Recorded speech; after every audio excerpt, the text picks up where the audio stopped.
Ooh, hoo, hoo, hoo.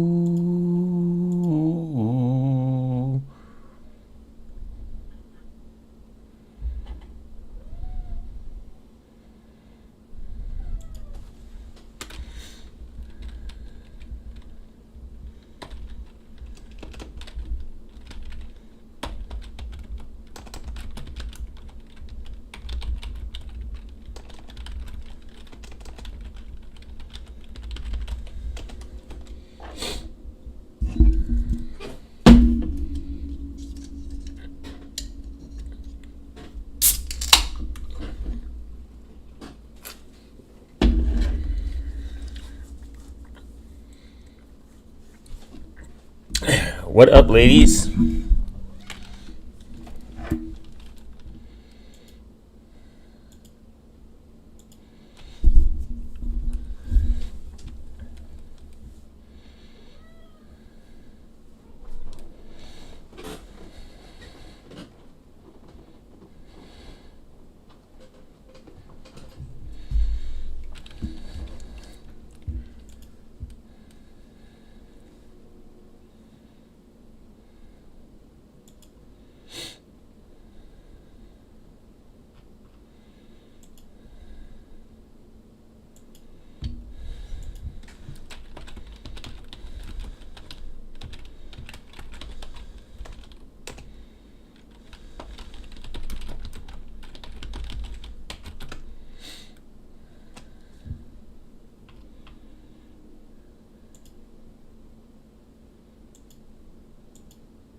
GUIX versus Nix. Yeah, NixOS sucks. I'm a NixOS hater for anyone that ever has asked me.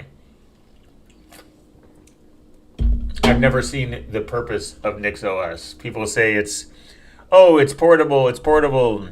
But so is your mom, and look at where you're at now. You know, on a on a fundamental level, I know it's pronounced geeks, but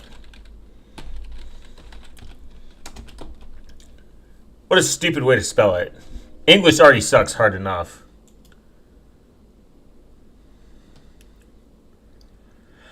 Oh.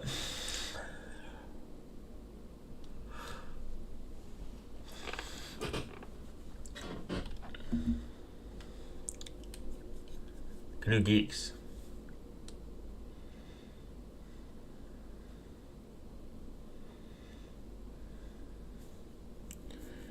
I would say even NixOS is in itself terrible. Wow, NixOS has been around for Nix has been around for 22 years. Gilly is GNU Scheme. Scheme is like Lisp family language. Oh, okay. Declarative builds and deployment. Declare what? Your mom. Wow, NixOS has been around for 19 years. I never even became aware of NixOS until someone brought it up to me. And I saw I saw their logo and I was like, okay, and then I looked into it and I was like, it looks gay. Yeah, anyone tells you that to use NixOS is a furry.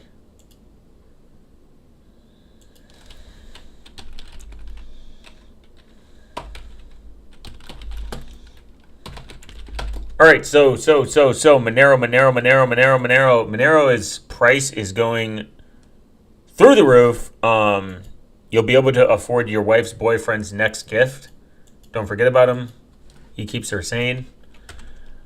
If you look at the Monero price, we're not about Monero price, but you know what we aren't about? It's 368 based. Monero affiliate marketing. It's a real thing. Scheme is real language, unlike Nix, package config format. Huh, for sure. I I've never understood NixOS's package format, like why people think it's superior or like better or anything.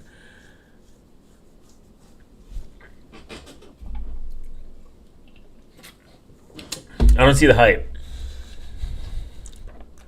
Maybe it's just me.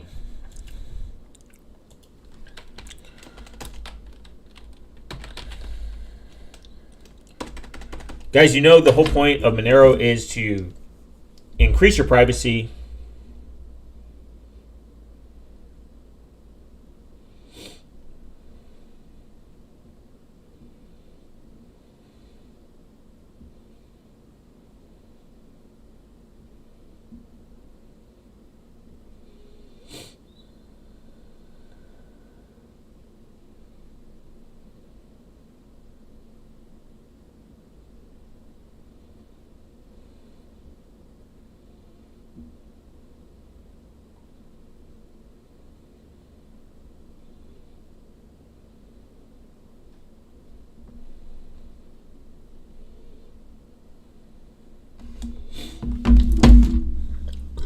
Monero is supposed to liberate and free. I called into work for this. That'd be funny. Look, guys, stay employed so that you can purchase Monero and avoid federal taxes through the government. Look, my issue, I guess, like with the YouTube affiliate economy, is essentially it's kind of ass because everything's like an affiliate link. Everyone buys these products, and I'm using like heavy quotes. And you don't know if you can trust the person on the other side if they've used it. Sponsors are literally the worst. I know like there are some people in the space that they accept sponsors. They live off of it, sure, for whatever. I mean, your choice. We're allowed to have different opinions. My problem with the sponsors, though, is most of the time when you have YouTube, you go on YouTube, you could be in 3 separate categories. And this is my issue. You could be in 3 separate categories, 3 different, completely different YouTube like spaces, as I would say, and they literally will have the same sponsor. And you know these fuckers just got the email. Like, they just got the email, their assistant or whatever just said, yeah, for sure, take this deal. We don't give a fuck if we know anything about the company. And then they read off a script and they sound the same. And I don't want to say I've tested this on purpose. It came to me in a dream, on accident, really. I'm like sitting there watching like a YouTube channel not related to any of the stuff that I'm really interested in on like this. Like sometimes I just watch YouTube drama slop. I mean, everyone's got their or I'll just watch science shit, like, or whatever comes into my random feed, and it keeps the algorithm guessing what I'm interested in. And then the sponsorship comes in, and it's like the same fucking like it's like it'll be. I remember Simply Safe was like one of them that like caught me off guard. I was like, why the fuck are they doing an ad for Simply Safe? And then like I'll go to like a completely different channel. They'll be doing the same ad. Their scripts are borderline very close to each other, and I'm talking not even hypothetically like, oh, they could have just, they're borderline very close to each other. So you know they're just tweaking it a very minimal amount so they can get their, you know, their sponsorship money. I have no problem people making money on the internet. I think it's completely fine. But if you're just shilling a product for no other reason that you don't use, or you're taking it for because it's free and no money exchange hands, and you have your own opinions, which I have problems with that. You essentially are kind of becoming just what we made fun of our parents. Like our parents would sit on like fucking shoptv.com and or like they watch TV where it's just like they have to call in and they're like, hey, I do want that diamond encrusted dildo / ball slapper and coffee maker right off rip. And I think this degrades the content because first off, you have to be friendly enough for these advertisers to even reach out to you. And then if you're not using the product, you're just straight up lying. And you're only taking it because they're giving you a sponsorship like deal and it's free. He's out of the line, but he's right.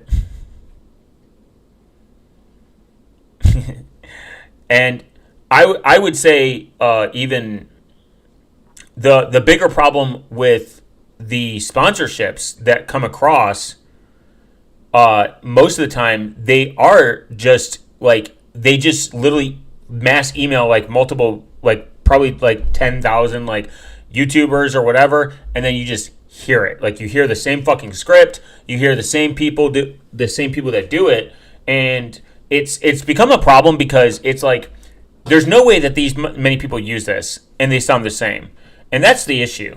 You're somewhat lying to your people and your audience to take a deal. As Louis Rossman, April Fool, said, it's not a conflict of interest if I'm not interested. Yeah, for real.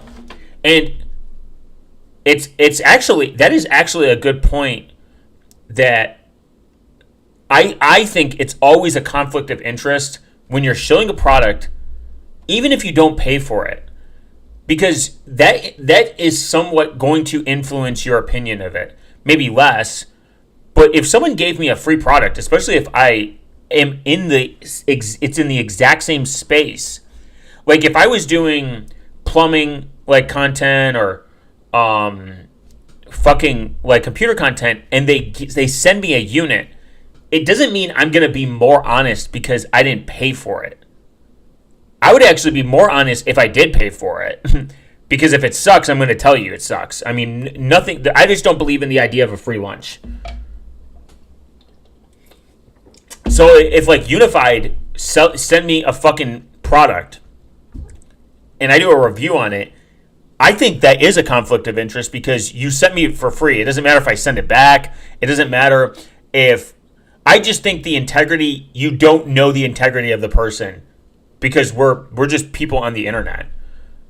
And I understand that some of these YouTube channels grow where their ad revenue doesn't fulfill their needs. I mean, it's kind of like your fault for not like managing your money and not scaling. The argument that you have to scale your YouTube channel to this insane, like studio level cost and like environment, you're just terrible with your money. I'll see YouTubers that have like 50,000 subs and they're like, all right, time to get a studio, guys. Let me add another insane expense. Like, you could really do this from your fucking house. There's almost like no reason to not do it from your house. Now you have two bills in both your names. So like, it's like, it just seems kind of silly, in my opinion. So I know they take these sponsorship deals. I think sponsors are the cancer. Affiliates are like what's worse, cancer or the tumor? The tumor you can remove, right? Affiliates are the tumor, like the removable non-cancerous tumor that is 100%, in my opinion, more acceptable. It can be annoying because you have to make the decision. You have to know if they actually use this product or not. So that comes from like a judge of character. Like I have less issues with affiliate links because if you say it's affiliated, you say that you're going to you get a commission for it, but you put it in a format that is completely understandable to the user. Affiliate link, non-affiliated link. Simple. Because a lot of people don't know, this is another thing. Affiliates track you. They obviously absolutely track you because they have to. There's no such thing as an anonymous way to track users in affiliate links. Tutanota maybe figured it out. I know they have an affiliate link. I don't know. But I don't think it's possible to have an affiliate, unless you get your Tutanota account like 100% anonymous.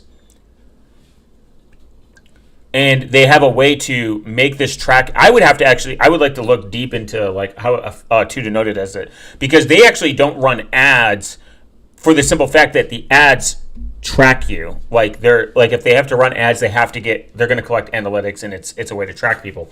But that's whatever. That's beyond the point. If I put on my blog, on my website, on my YouTube channel, wherever, if I put it in clear text, this is affiliate, this is not affiliate. But the thing is, a lot of Amazon affiliate links, they will give you a commission and they will track you through other purchases. You don't have to you don't. It's kind of crazy. You don't have to buy anything directly from the thing that you clicked on. If you click through that link, this is from what I understand. This is from what other people said, that these affiliate links will track your purchasing history, like your purchases for like 24 hours or something like arbitrary. So you could be just buying other things and still giving commissions to this person.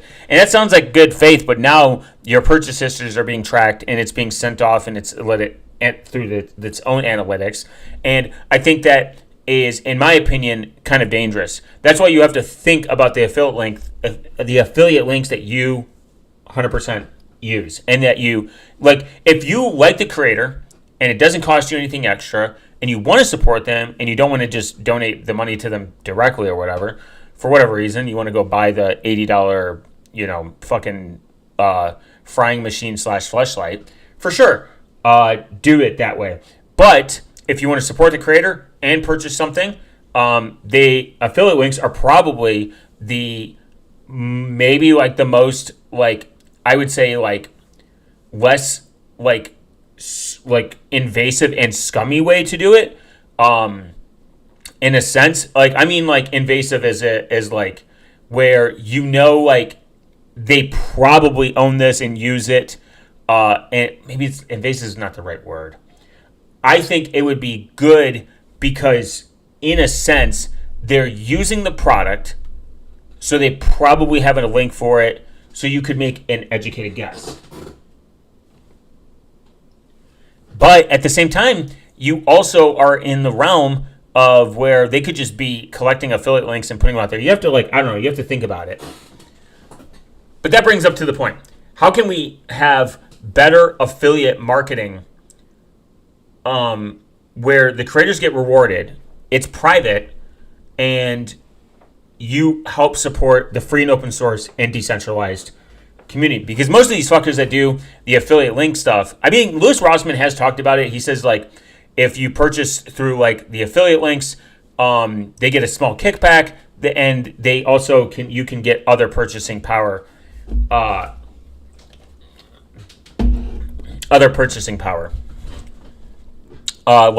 Like you get, like, if you purchase other stuff, they get a small kickback. I think it's like for a weird amount of time. I've only given out one affiliate link, and I don't think it even paid me out. And it was a Tuna Nota. That's why, because somebody asked for it. They're like, give me your affiliate link for, like, Tuna Nota, and it was supposed to give them like a month off or something. I don't know. I'm not entirely sure. If somebody asks for me, I'll give it. But I don't like doing it. I think I did a couple of times with, like, DigitalOcean, I believe, because someone I knew needed a DigitalOcean account, so I was like, okay, just use my link. It'll give you like $100, and it'll give me like 25 or whatever. But I generally don't. I don't put them out because it's, I don't know, something about it. But I think this is a solution. This is something that I wouldn't be against. The problem is there's Monero companies out there that could be fucking demons. So it's like, I don't like doing affiliate links with a lot of privacy products, for the simple reason they could be rogue, they could go bad, they could turn out bad. I mean, Proton's not looking super sexy right now. It looks like they're making mistakes that I'm just not agreeing with. I think Proton should still exist because we need competition against Google, but that's why we have Tuna Nota and some other products out there. But I think I firmly believe that we could move in the direction where the affiliate economy could be corrected and fixed with all the slop that's coming out of it. Because most of the time it's just Amazon affiliate links. And the real thing is, like, if you're thinking about it, like, this isn't like obviously a get rich quick scheme or anything. If you are a content creator that's centered around privacy, obviously use affiliate links for privacy products, but you have to really think about them, because, again, these companies could go really bad, and it's like you spent 6 months promoting it. Like, you didn't do any digging, any thought behind the company. Like, obviously you're not going to be able to tell the future, but now it's kind of attached to you. That's just, food for thought. I think but the thing about these affiliate programs is they ask for a lot of information, so, keep that in mind too. Monero doesn't. That's for content creators that are really locked in the Monero ecosystem. They could honestly probably thrive and live off of it. It's not impossible.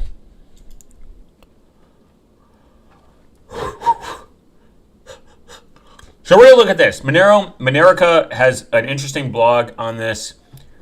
Monero affiliate programs are referral programs offered by businesses that let you earn commissions in Monero for signups, transactions, or purchases made through your custom links. Active Monero affiliate programs that pay XMR. Change Now, which is cool. Exchanges for non-KYC exchange now.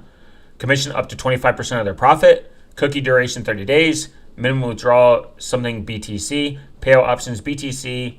Ethereum USDTC.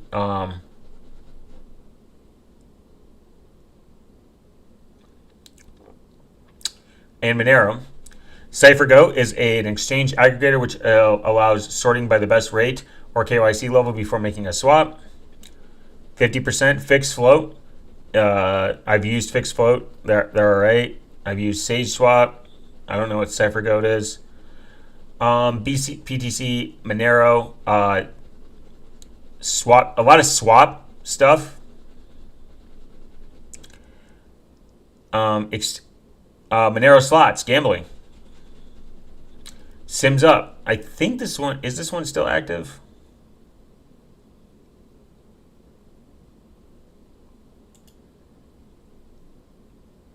These are always out. Sim, eSIM, dedicated number, anonymous eSIM. And if I dug enough into these companies, I would consider this over sponsorships any day. Because it allows me to. It would allow me to not compromise. I would have to use these products like very extensively before I even considered it.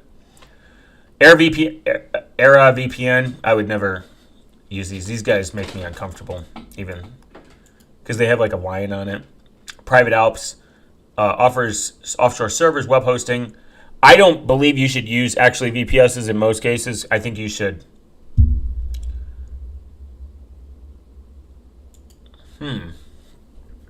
Oh yeah, I forgot. Monerica has a commission for new advertisers.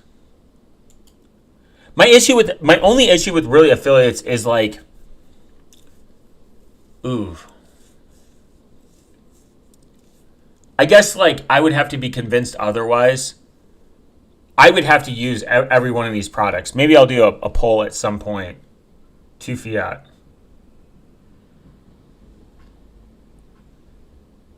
I always forget about Monero slots. I should start live gambling on Kick.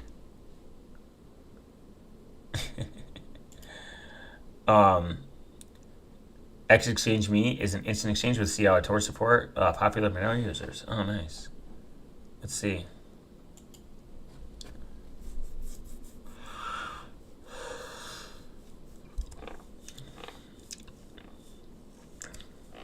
And you know what's funny too is,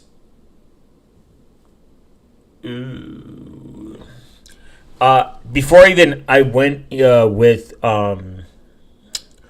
I even did monetization, I had an internal thought, I had an internal conflict of interest, and then it got corrected because someone mentioned something, and it didn't convince me on turning monetization on, but it put me in the right direction of how to think about monetization. Because I get really it's not like a I don't like to have unethical ways of operating YouTube, because there is a ton of ways to do it, and sponsorships is one of them. Affiliate links is another. It's just slimy to me when people just take products that they don't use, or they use it one time and they know they're getting it for free now because they have like 100,000 subs, bullshit. I think it loses its value, and it's kind of gross. To me, it's gross. And again, I don't have a problem with people making money on the internet. I just think it's very easy to hit this, not use the product, hit this, have no code of ethics, no morals with it, and just show it. I mean, it's happening right now on Twitter. And I think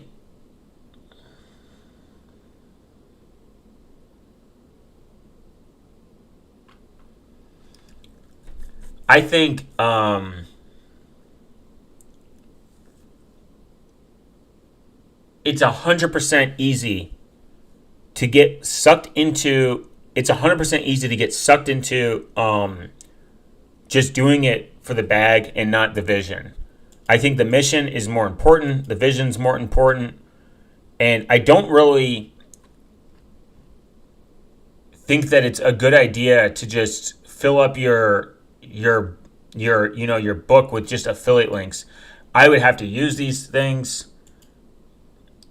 Like, I might consider doing stuff that has like good track records like this. Like if Silent Link had I think Silent Link has an affiliate program. And I've used Silent Link. I mean, like, I've extensively used Silent Link. I think they're great. They work exactly how its intention is. They have given me zero issue.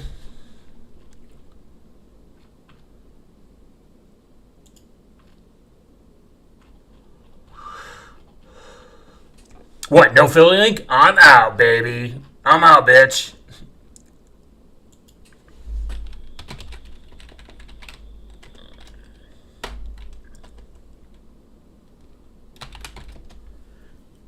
So, like, I think there's a way that people could definitely hit and achieve financial freedom. Whoa!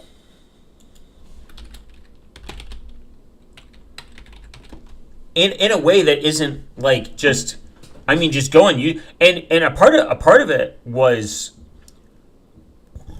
when I was on YouTube. I would watch later, Billy. I would watch my live stream sometimes and like my videos just to make sure like my audio is good and like feedback and whatever. And the worst was seeing ads on it. And those ads would be kind of annoying. I'm like, well, they're putting ads on my videos anyways. I'm not monetized at this time. And later, much later, Mulvad the Goat VPN. Yeah, for real. Mulvad's probably the best VPN. I assume they don't do an affiliate because they would probably have to increase their costs because doing affiliates increase costs probably. Oh, okay. Interesting.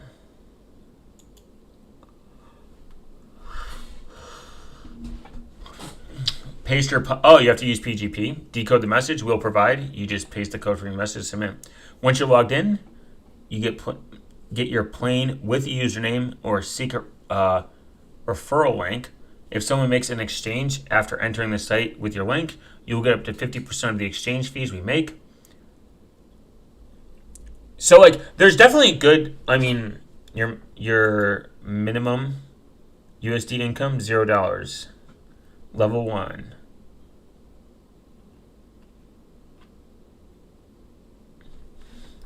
We offer small minimum withdrawal amounts. The withdrawals are processed manually. Your minimum is 50,000. Your maximum is, or I guess like it goes based off level. I mean, obviously, you know what actually I hate more? This is the one that fucking kills me, is when you're on a blog and they'll have, if you guys have ever done like Markdown text editor, you can put links in like words. And I know that I do this only because it's cleaner. People that can visit those sites if I'm talking about them instead of me being like, go to the bottom of my blog. I mean, it's just a very nice feature of Markdown where I can put a word, it'll highlight the word, and then it'll take them to the site. Obviously, if you don't trust that, and you shouldn't, you should just type in the site's URL yourself and bookmark it. But I hate when they have to legally do it. They'll sneak affiliate links in those fucking links all the time. And it's cringe. If you do affiliate links, marketing, whatever, put it at the bottom and just label it. Instead of sneaking, because people aren't going to read the whole fucking thing. They're just going to click on that link because they see it or whatever. And they're like, affiliate. Like, I don't know. That's just cringy to me. Very sneaky. Very gay. Very lame. But tons of blogs do it. Like, just give me the banana bread recipe, you fucking cuck. I hate you. I don't want to read about you and your grandmother. And I don't care about this affiliate link. So I've used Stealth. Stealth is great. Oh, they're .net now? That's funny. Were they always .net?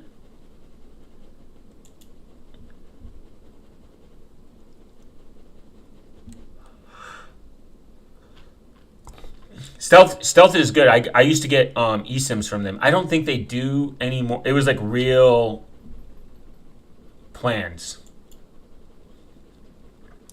But I think they only do data. They used to give like options to get like a real eSIM.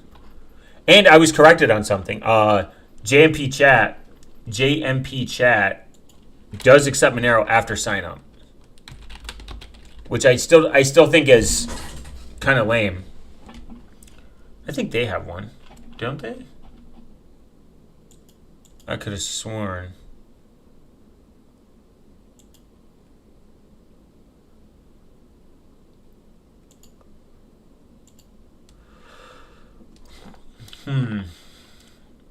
Let's see. 20. Let's see what the good old US.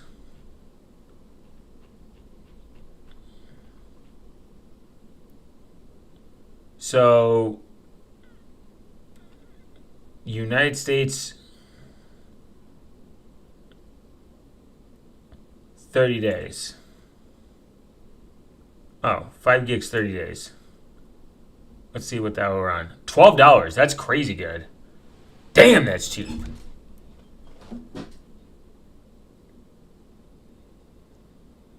Calls, text. Okay. Top up instantly. The link you'll after purchase valid. Okay. How much data do you get though?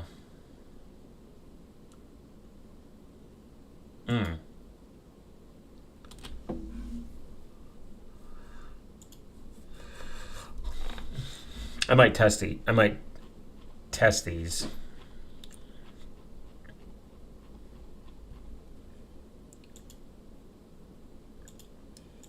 It could definitely be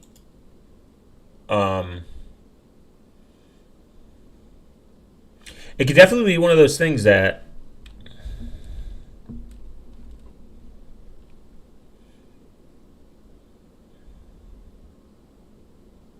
the fuck.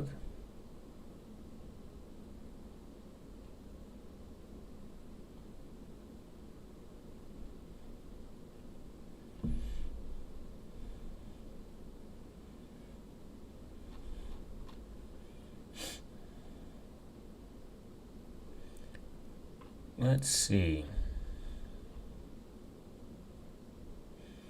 Yo, Ubuntu looks very bloated.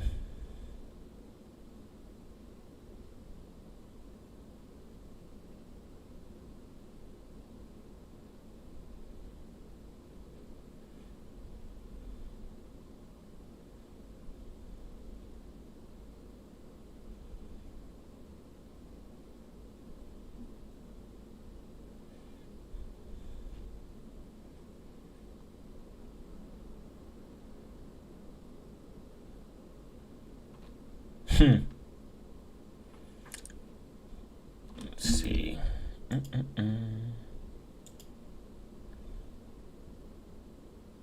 The fuck. All this. all this music being. There we go.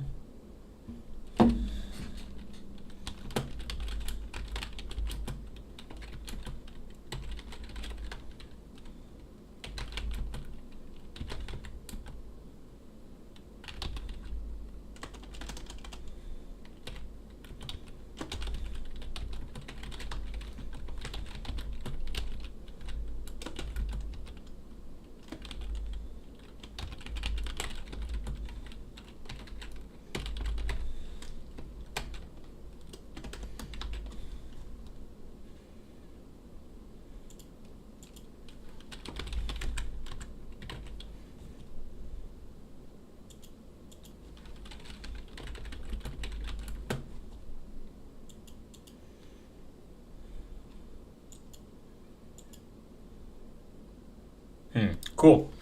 Yeah. Wow. Malaysia. Goddamn. $20 a gig. That's crazy. I always like seeing what the highest gig cost is. That's my favorite. Woo! $38 a gig. Looks like Albania. You can't be watching any of the porn shub. That's crazy. Sometimes I'm like, God damn, I'm glad I was born in America. Israel. Ooh. Look at that. One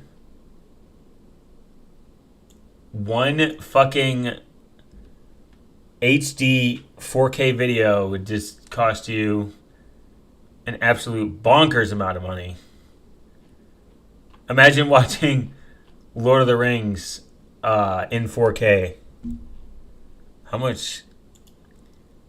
I average about 2 terabytes a month in data. I'd be homeless. Oh my God! Fuck Taiwan. That's crazy. $143. You gotta be smoking crack. United Kingdom, 124 gigs.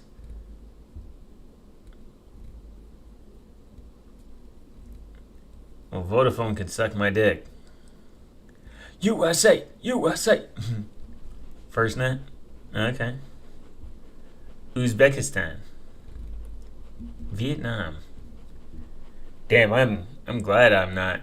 What's for Ukraine right now? $20. Okay. Ugh.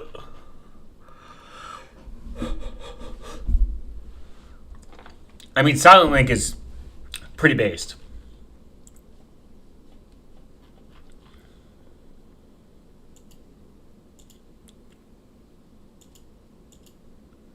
Stealth, pretty based as well.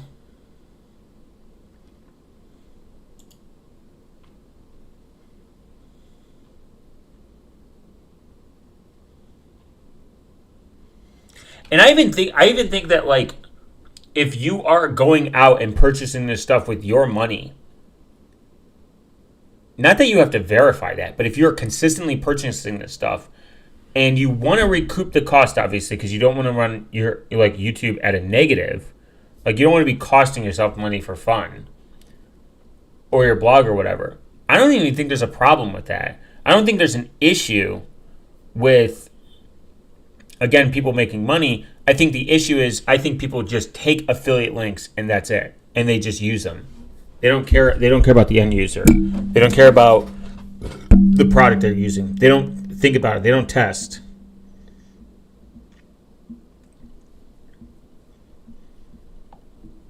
And especially when you have a large audience and they're somewhat you're large you have a large audience and they're somewhat, like, I wouldn't say like susceptible, just trusting you, but they probably do. I mean, we are at a parasocial time of the internet.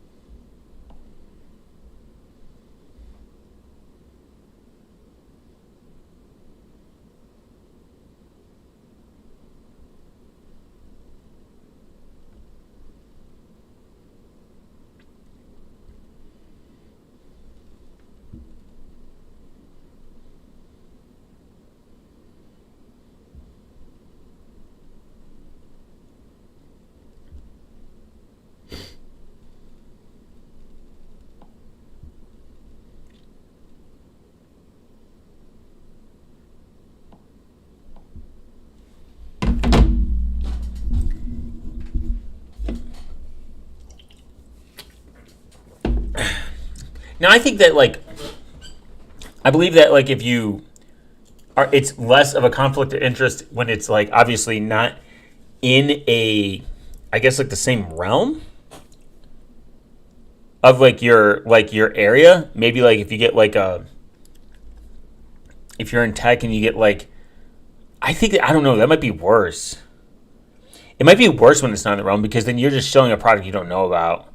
I don't know what's worse, knowing about the product and showing it when you know it does nothing. Like VPN sponsorships are fucking garbage. I mean, this is like slightly why I don't put my email for contact a business inquiry. Most people could probably find it, but I'll just ignore it and just put it in spam and then report it. But I can't imagine the pile of fucking, like, when you put that out there. Like, YouTube keeps asking me, like, would you like to share your insights with business sponsorships so that they can get, they can put you in front of millions? No. Ew. The last thing I want to do is, like, fucking HelloFresh to hit me up and be like, hey, would you like to convince people to do meal prepping via subscription? Like, no. Just cook yourself, man. It's, I don't know. I believe that this is the answer to like the affiliate problem. This is essentially a great way for people to find products that you should use, in my opinion. Like Change Now, CipherGo, Fixed Float.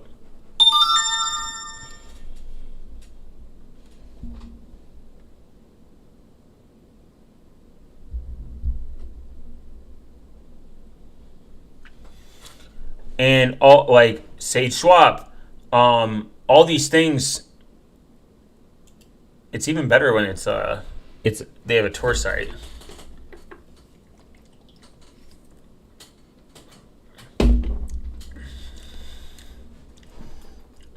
API docs, Onion, okay, based.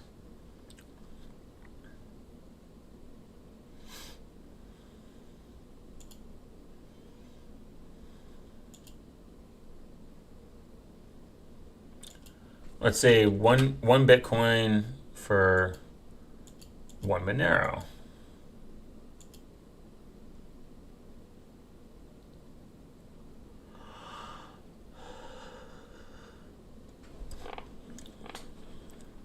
Escrow guarantee.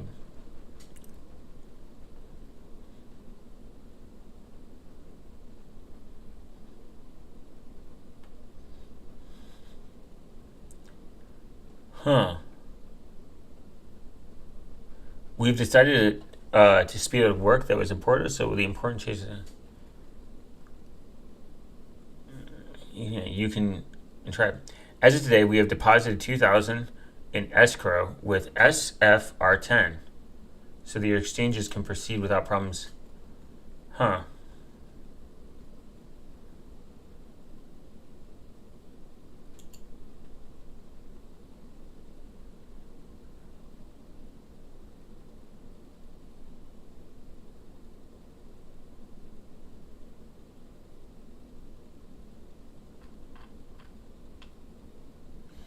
Interesting. An escrow service. The buyers send the required amount to me. The seller sends the goods to the buyer. Buyer confirms to me. I'll release the funds to the seller.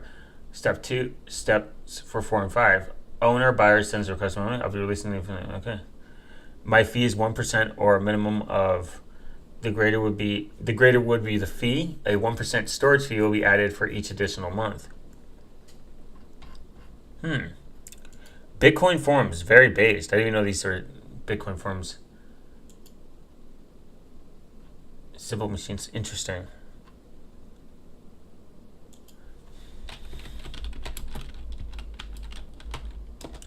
Monero escrow, I wonder if that's even a thing.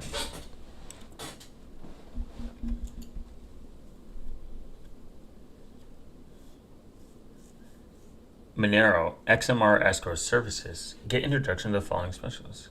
You can call someone. Wow, interesting. Very goated of them. Swaponics.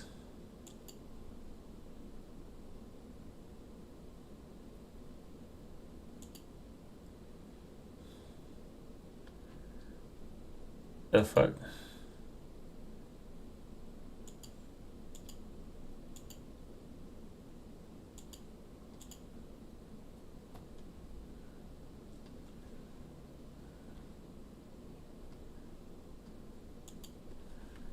Huh. Oh yeah, now bizarre. The Monero multi-sig escrow tool has helped to keep traders safe while buying or selling. Sellers first must enable escrow as a payment method when creating their listing. Then buyers can select that payment method, escrow beta, plus a mediator of their choice when they order, and they have peace of mind they can get the funding pieces. The escrow tool offers a non-custodial 2 of 3 Monero multi-sigs. It runs in your browser via Monero, JavaScript, client side. Boo JavaScript, by the way. No mnemonics, wallet, or file private keys. The various steps, such as pre-patrol.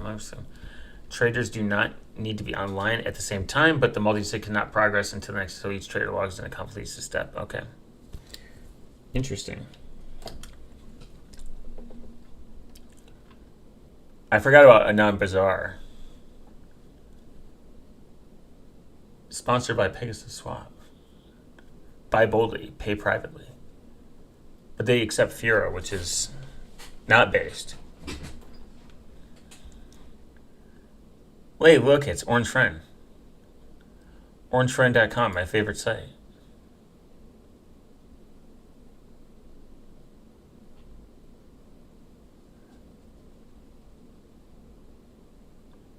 Yeah, thank you, OrangeFriend.com.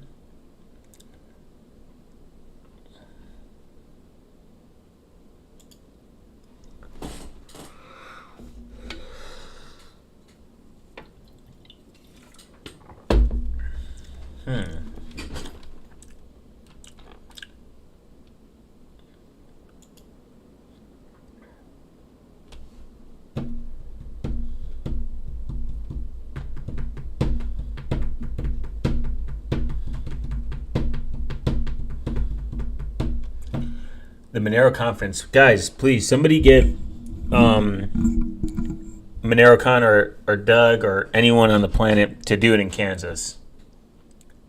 Actually, we should do it in the most haunted place in America.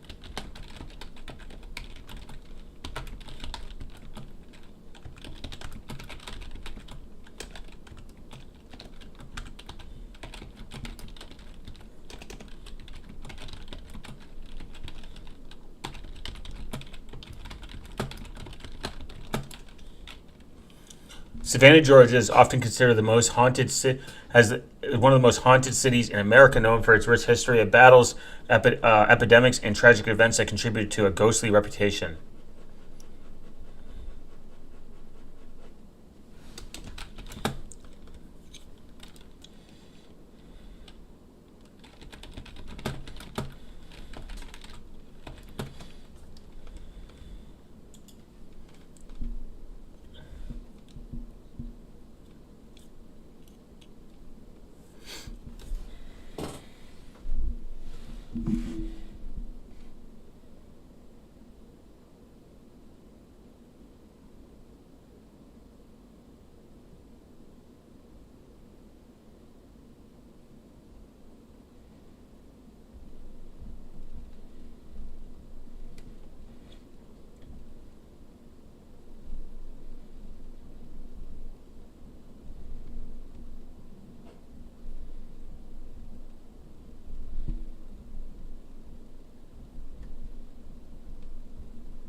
Let's see.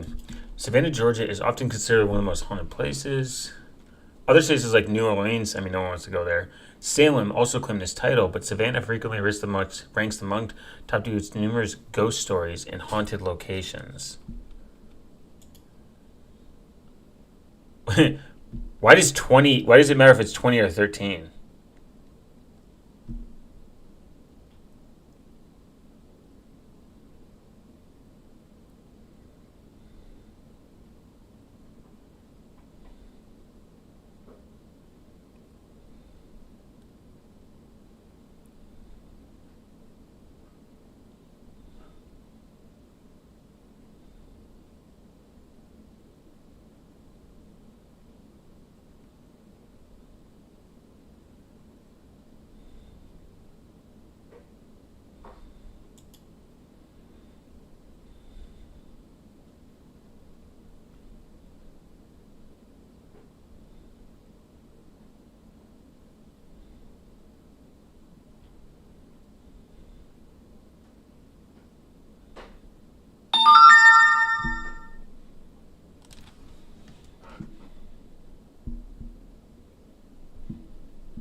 Gotta love the internet sometimes.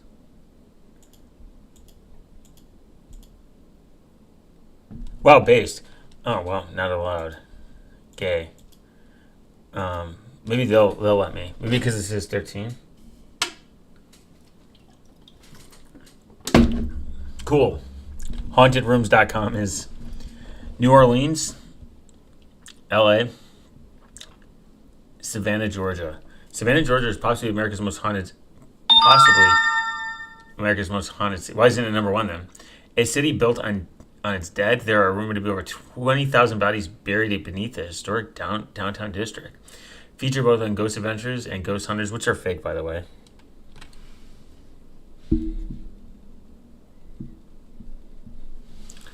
The Pirate's House was once boarded. Yeah, that's how you get people to come.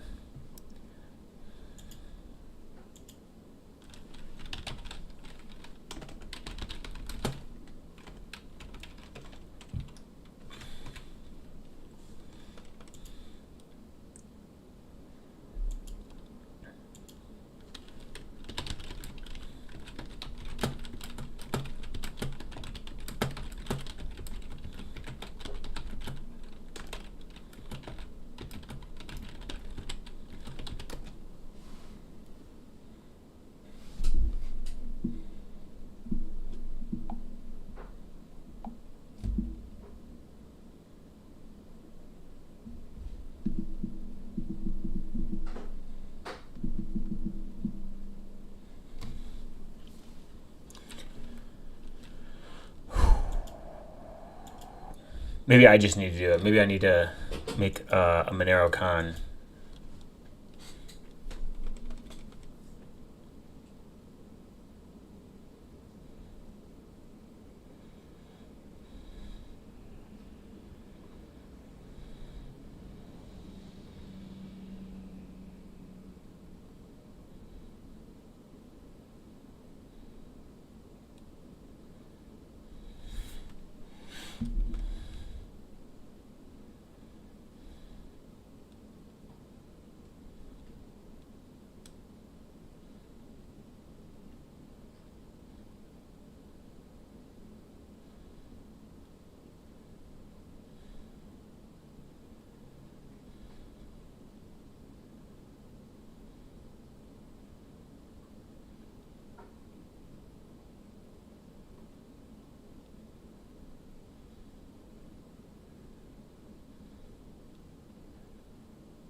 phasing my Gmail all day thing right now. Can't you just do email forwarding? I'm pretty sure email forwarding is probably the. I know Proton has like an import inbox option.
I might have to do that for my normie crap. Yeah. I think I don't know if you have Proton or Tutanota or whoever.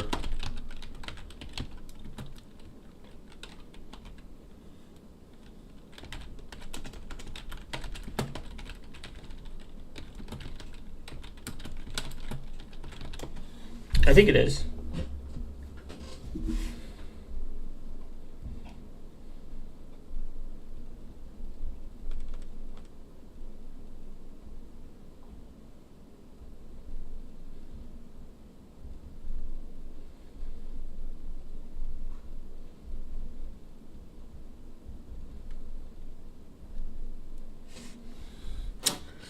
I have both. I'll forward it to Proton. Okay. Weird flex, but okay.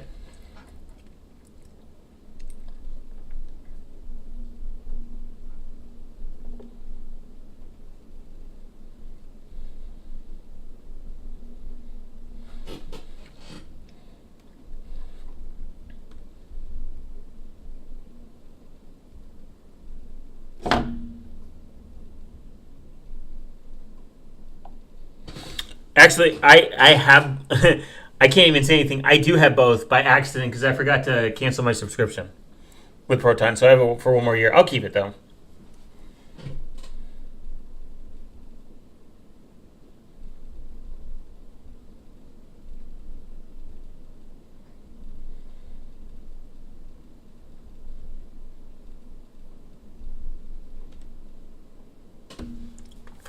Thanks, man. Yeah, I didn't know which email to get, so I got Proton too. Weird flex, but okay. As of February 25, Tutor has released an email import feature that allows users to import emails from other providers, including Gmail, using their desktop clients for Linux. Okay, yes, so it is for Linux only.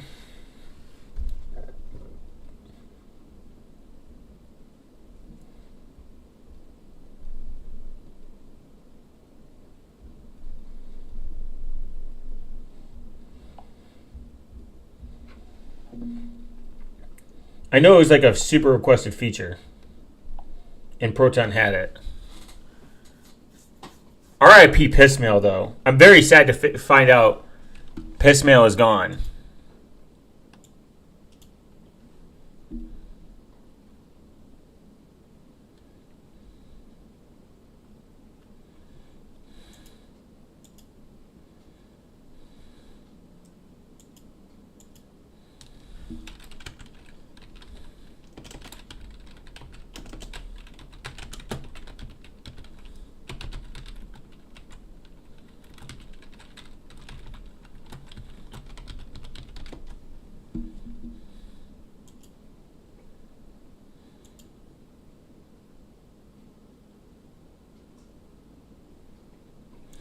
I would even say that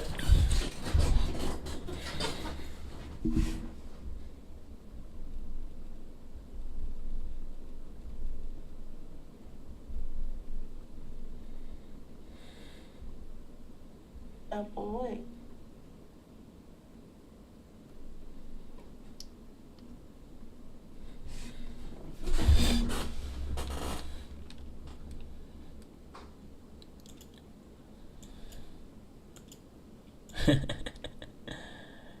Promote XChat is the only secure. The fuck? This is the shit you gotta see, though.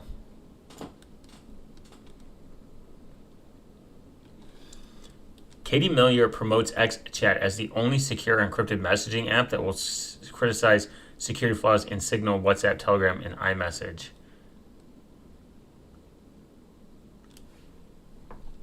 Who the fuck's this retard?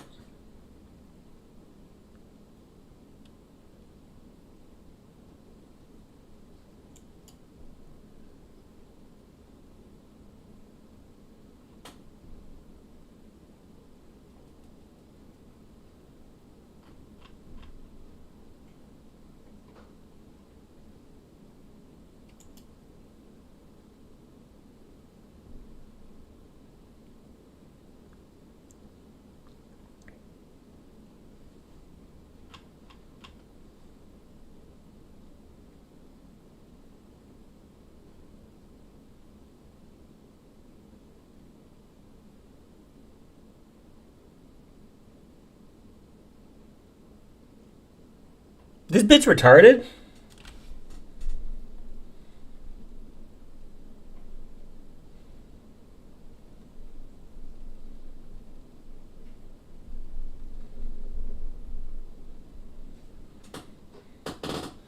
If you even think about it, God, morons like this love to give their opinion. Yeah. What do you think of GLNet? Flint 3? Yeah, piss mail, it's gone. RIP, honestly. Very sad. Yeah, GLNet's cool. It's I've never used it, so I'm unaware.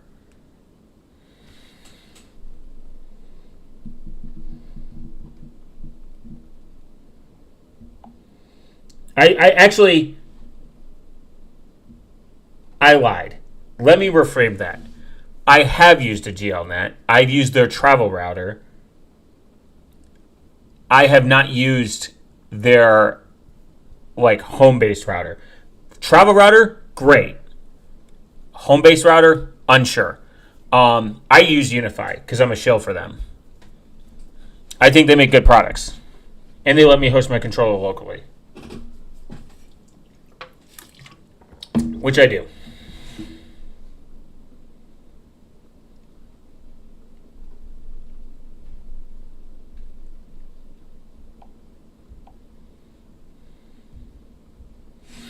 So, yeah, Signal is the GOAT.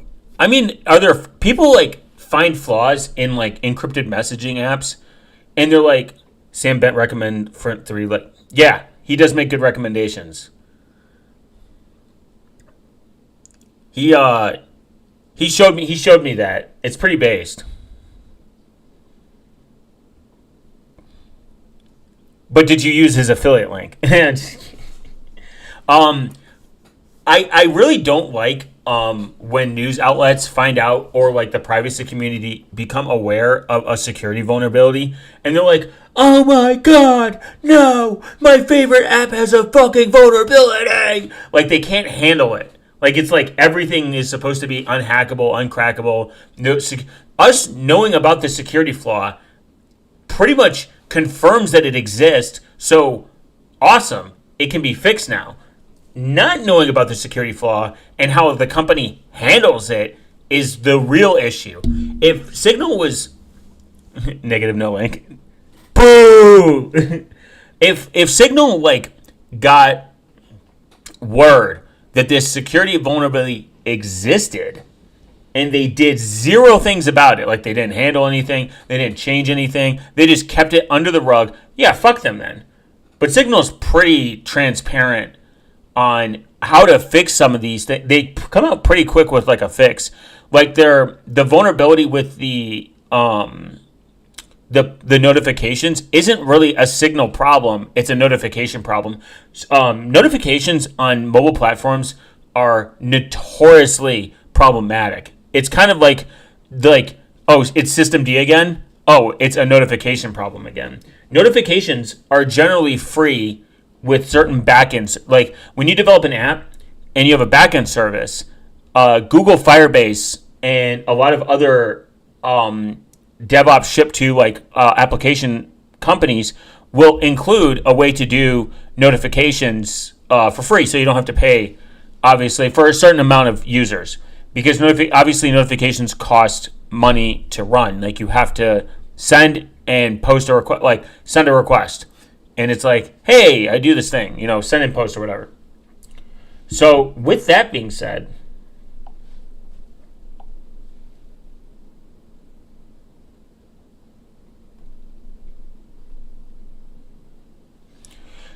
notifications leave a lot of information inside them. They're generally not private. I don't think they're encrypted. I don't think they can be. That's why Tutanota made their own push notification service. And this is, by the way, one of the reasons I left Proton, because Proton was using Google's Firebase as a backend, I believe, for the push notification service, and it wasn't made in a way that was inherently private, from what I understand. Tutanota recreated the notification structure so it doesn't rely on any proprietary Google services, and it also, they made it so it doesn't need it at all.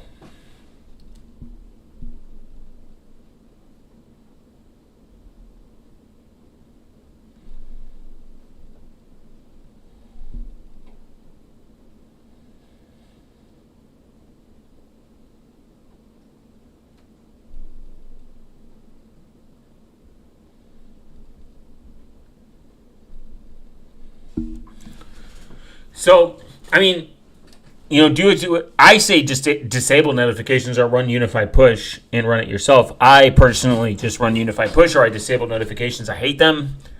They're very gay, and they give off way too much information, and they're annoying.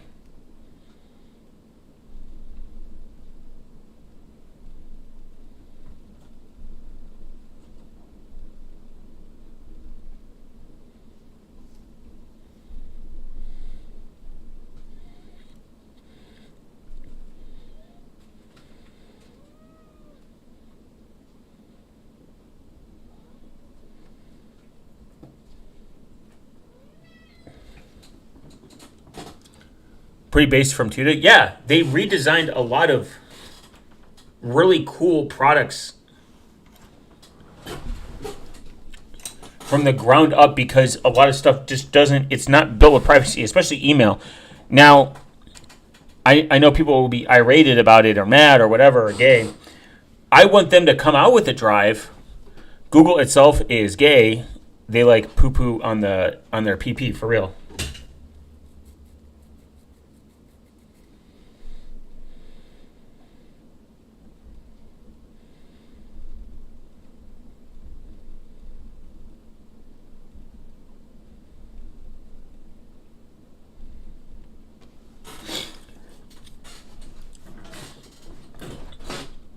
I would say Google's security is probably their best.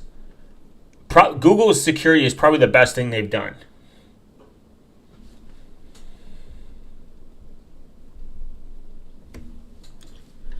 Only issue is drives like Proton Drive. I think it's, how do I explain? I think it's good that companies like this exist to have alternatives. Not everyone is schizophrenic like me that has terabytes of storage in my house, and I'm kind of fucked if I ever have to. I mean,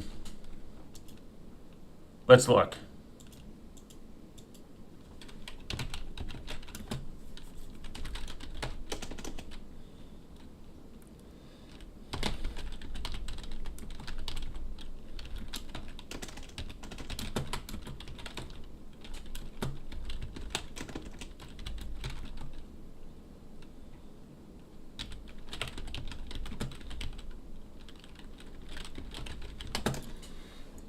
Their long-term storage. What is it? No. God damn.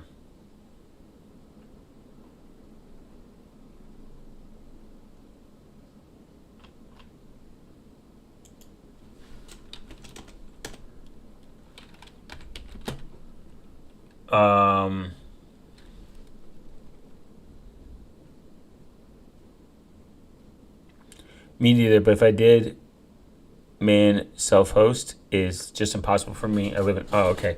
You can start small. You can use like a Raspberry Pi and like pretty inexpensive drives. That's how I started.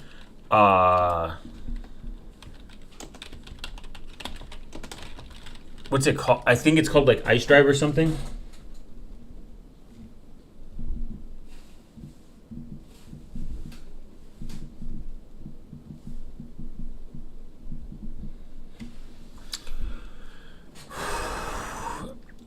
This gets very expensive. So AWS's retrieval is so they'll oh man, I forgot about Res. Yeah. Or an Orange Pi or anything. Just get something small. Self-hosting, start small. You got to start small. Like you don't have to put tens of thousands of dollars in equipment or anything. It'd be a waste. God, what is cold storage? That's what it is. AWS.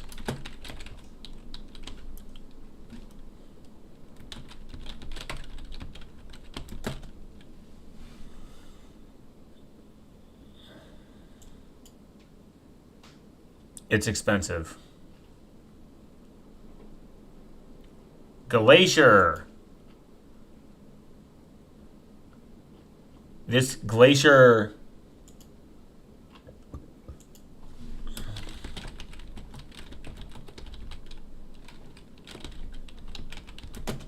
Your best option is to know someone and put the hard drive there.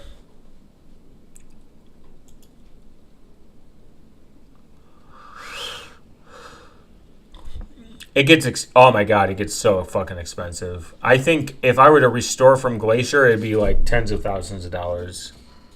It'll be cheap. It'll be cheap to hold for like maybe like $100.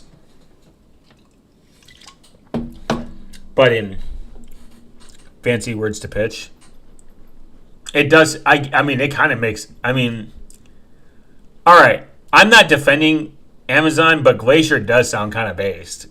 Like, think about it. Glacier. Like, it's frozen in time. But the cost is insane.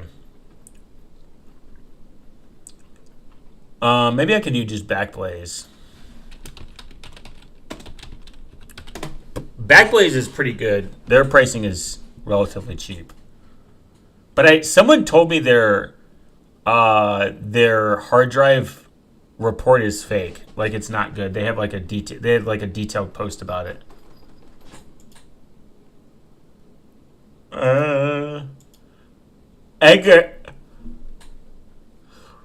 Angus trees will fucking rape you. Wasabi. People tell me that wasabi is pretty base too, pretty cheap. But it's so hard to hate on them. Okay, let's see. All right. If you download, so Amazon would cost you for 500 terabytes, 1,140, $360,000 a year. So even if you do, that's like a house payment. Let's say 10 terabytes. That's $72 a year. That's not terrible. Amazon charges an ingress fee to like bring it over to you.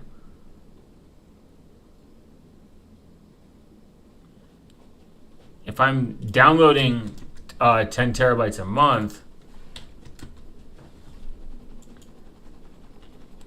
$700. $720 a year. But if I go over,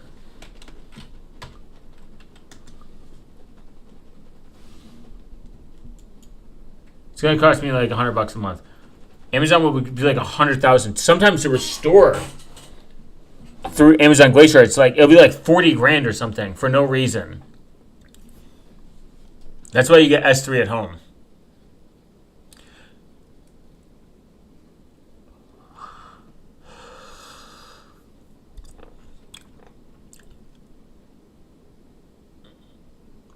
From a cost of goods sold perspective, AWS price wasn't a great fit. Backblaze is good. Wasabi is good, I think. Actually, this is for oh yeah. Have you ever accidentally left an AWS E3 free account, E3 instance running, and get a $100,000 bill? Because I have.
NT storage is full. Oh, damn it! Unfortunate. NT's good too. You can. No, it's not Restic. I use these people. Borg backup. If you want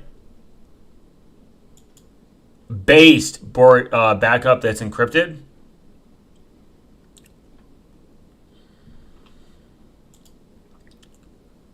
Borg based, but they should really be named called Borg based because they're so good. They give you 10 gigs for free. They're very committed to the open source community. Encrypted append only. Every repository is isolated, server-side compact to keep your backup fast, and you encrypt it with your own key. So it's encrypted on your side. I use these guys, by the way.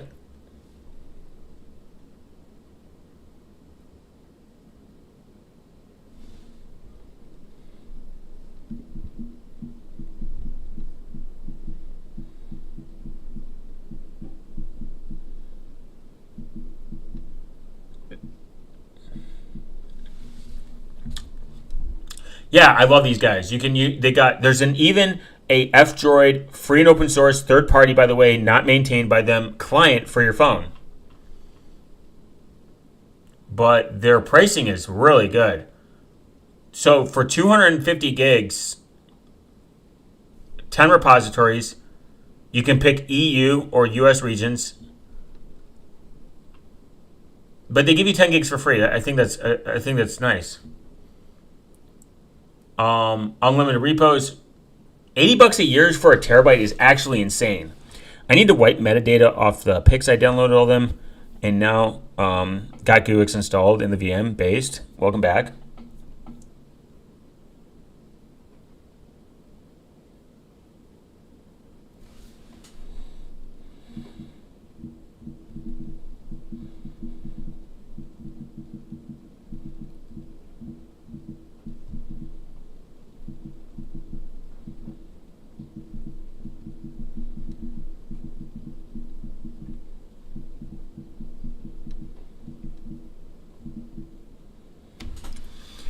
Base GUIX. So, I mean, $80 a year for The 250 gigs for $2 is crazy good deal, but $80 a year is based. Oh, and they do 2FA, and they're open source. I mean, you can't beat that. Filen was another. So if you took your photos with Graphene OS, it wipes the metadata already.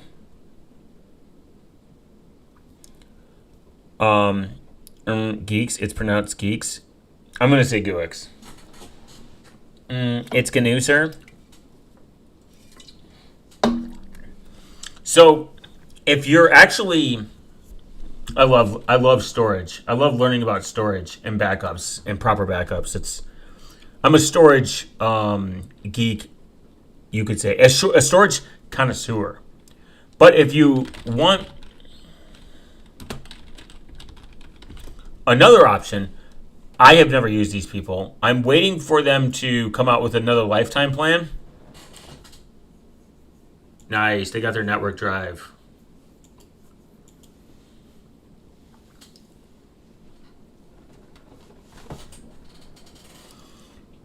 No, the chat app is kind of gay. Like the encrypted chat is a little silly, but do they have it? They don't. They might have gotten rid of it. Oh, lifetime. There we go. 10 gigs. Sometimes they'll bring a lifetime plan for like $30. So $220. That's comparable. It's like I've been sloppy with my data this whole time. Now I'm locking it down. There is a way to remove the data. There's excess data remover. Like it's an app where it will remove all the EXIF data.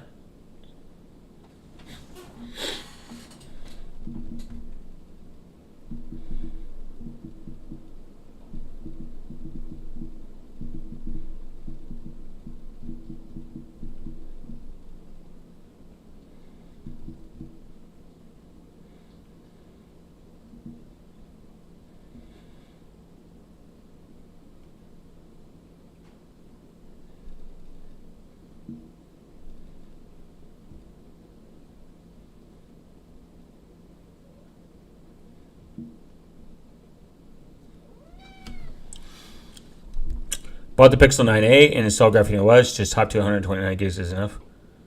Yeah, 128 is fine. I have a 512, but I'm just retarded. But these guys, pretty based. I like when they do opt out.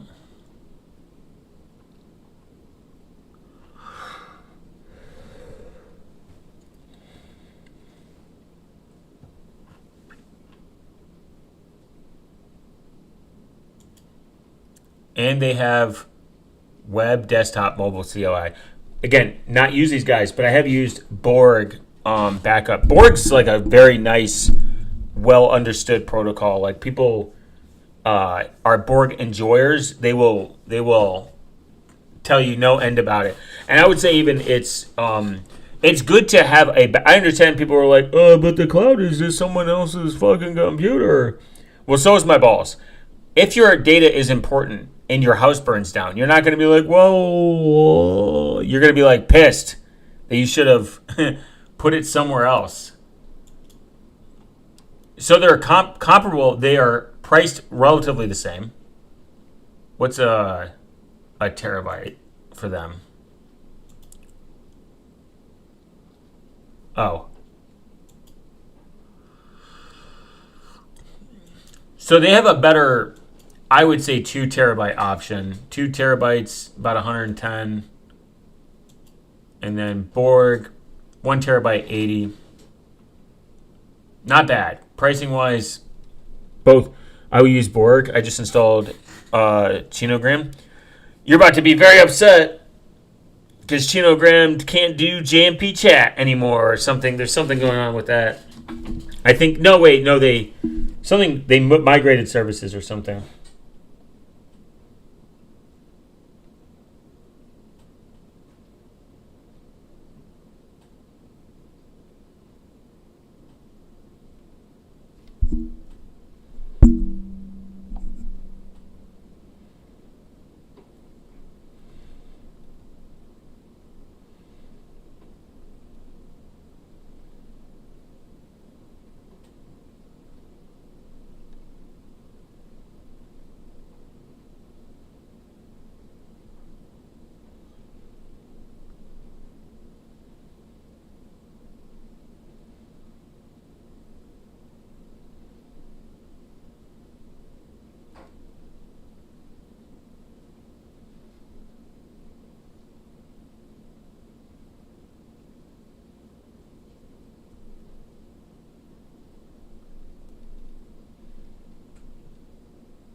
What I can use now, I'm phasing out my gay work phone, iPhone, and giving it back to my boss, as you should. And you should tell them to pay for based Graphene OS. So if you're gonna use Borg, they're sick. And use my affiliate link, baby.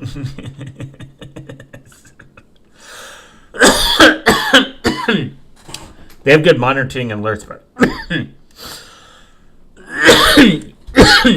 you can actually get emails sent to you when like something doesn't complete, and they have 2FA.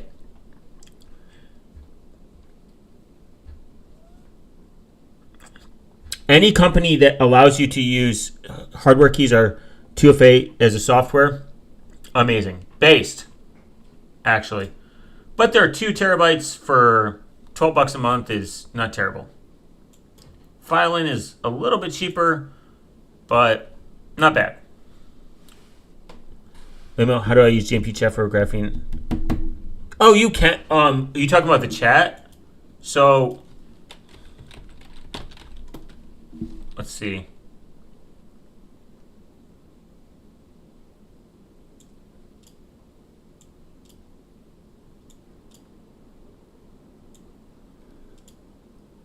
It just kind of depends. You could. The pricing isn't terrible.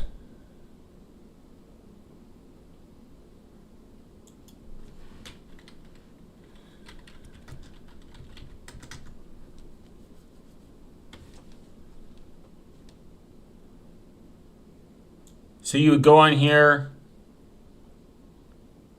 pick a random number. I need to sign up for a new Jabber ID to use this number. I already have a Jabber ID.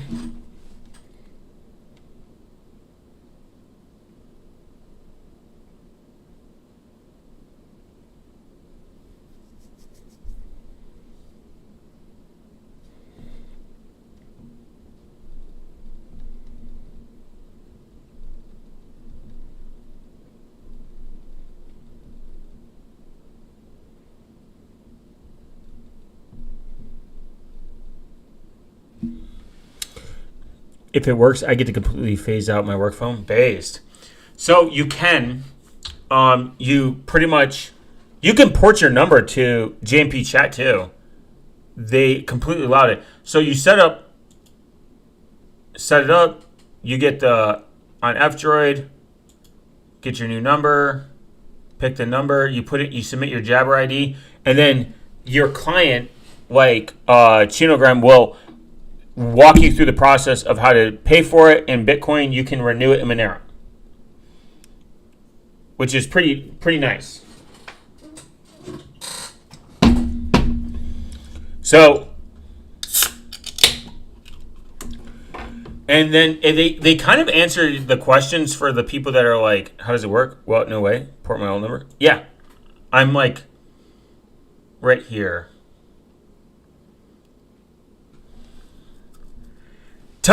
Here's my referral code.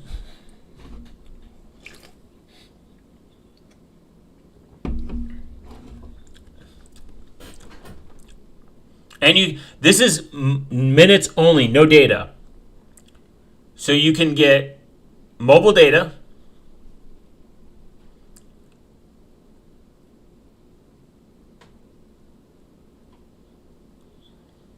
There we go. They support most regions in Canada and the US. The process takes 1 to 2 weeks, depending on the number being ported in. You can submit your porting request, LMP command in your contact settings for questions to contact the support. So yeah, you can keep your same number.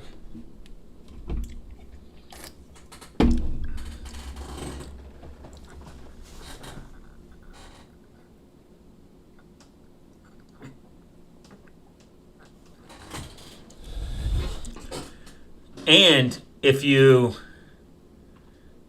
looks like there's some ways to do some voicemail. I don't know anyone who uses voicemail in the big 2026, but could be. Free and open source. And then they have a data mobile only plan. So I just need a data plan. Gotcha, for the VoIP to work. No. If you want if you want to go like on websites.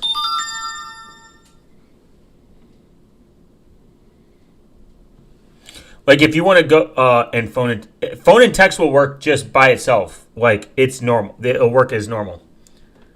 But you get 6 gig, $6.99 for a gig. Billed at 5 gigs at a time. So $7 for 5. Let's see. 7 times 5, $35, and you get 5 gigs. Oh, and your first initial gig is free. Oh, initial 1 gig and first year's fee. Data plans activate plus sales sim is $39 deposit. Prefer partially refunded return on. And so like for like, I mean, and phone for like $40, $50.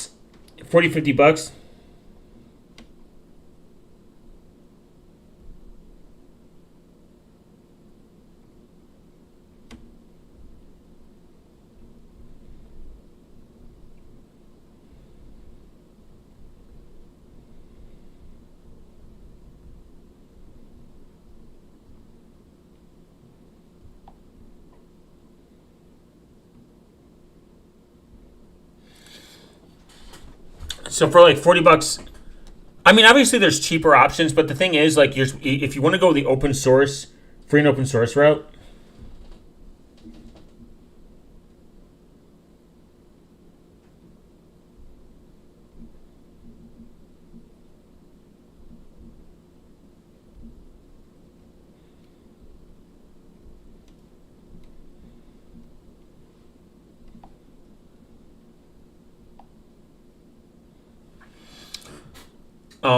got to be disciplined with my data. 50 gigs is cozy.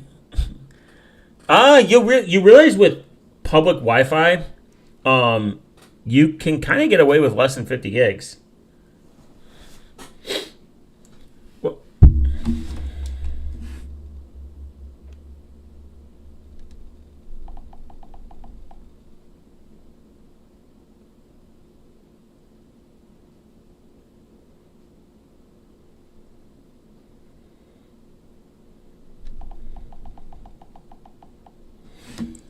all right, so let's think about it. If you live in a metropolitan area,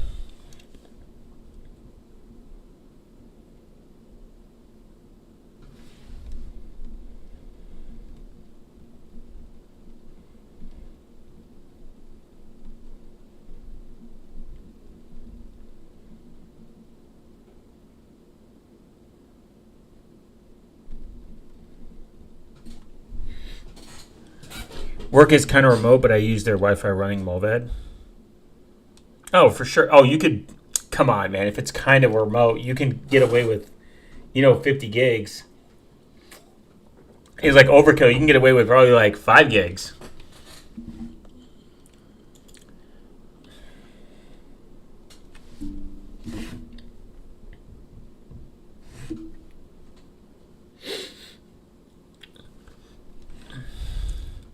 But I use their Wi-Fi running Mulvad. It shouldn't use your data though. So let's say 10 gigs. You divide that. Let's say you do 10 gigs. And it's billed at, it's not $35 a month. It's billed at whatever you use per gig. Like, so say you do 70, that's $70. So you get to $70. Does JP offer more data? Yeah. No, so they bill you per gig. So let's do the math. Come on, man. Say you're on Wi-Fi 99% of the time.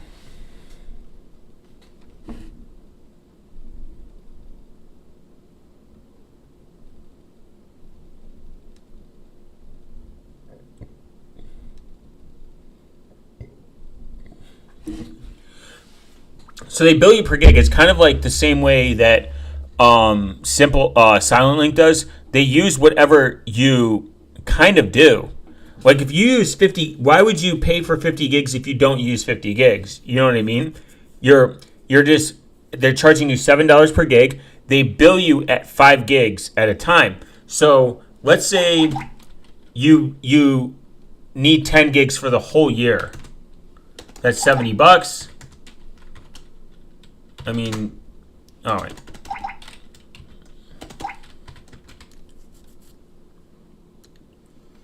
That's $70. Divide that by 12. That's $5 a month. That's killer. That's huge savings.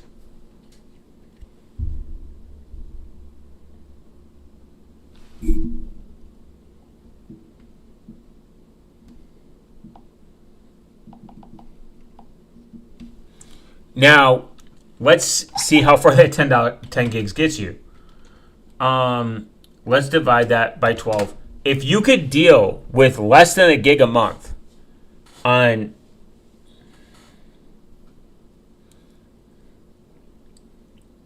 okay, let's be realistic. Let's see. Let's do like 15 gigs. 15 gigs for the year. 35 divided by 15. So 525. Oh wait, no. 5, 10, 15. 35 divided by 3. That's 15 gigs. So that's 105. Divide that over 12. $8.75. 15 divided by 12. A gig and a half a month.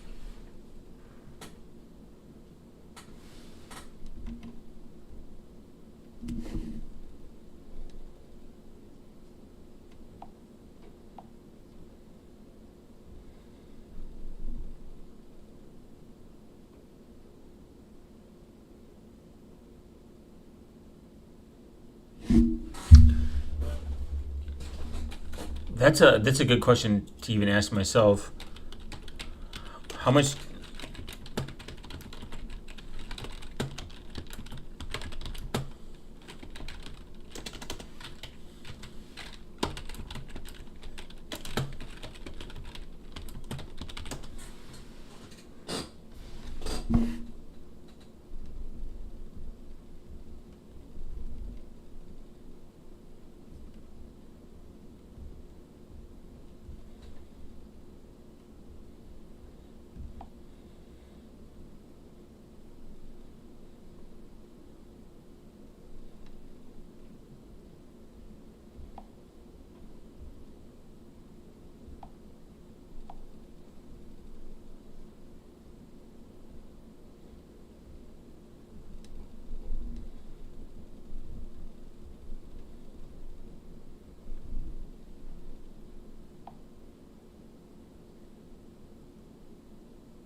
You do approximately 500 to 700 megabytes per hour at 480p, while streaming at 1080p can exceed 2.5 gigs per hour. High resolution 4K 15 to 23 gigs per hour.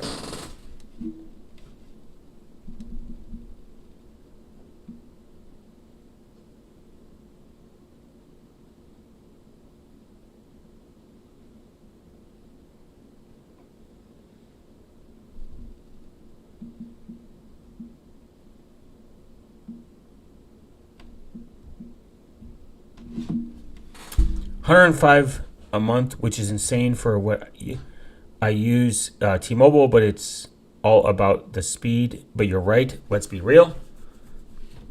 I mean, if you're on Wi-Fi 99% of the time, I mean, sure. I mean, like, obviously that's expensive, but if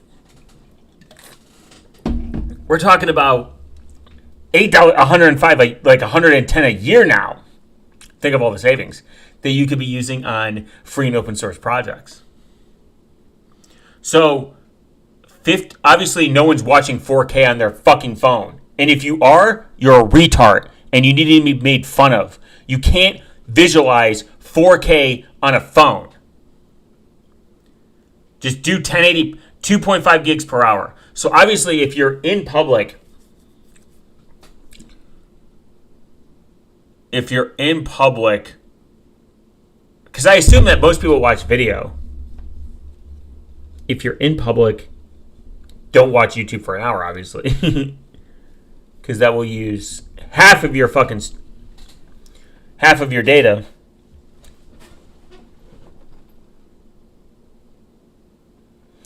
But, YouTube data calculator. Nice. What a base size. Calculate daily. We could do 720 is reasonable. Anything, 1080 is reasonable.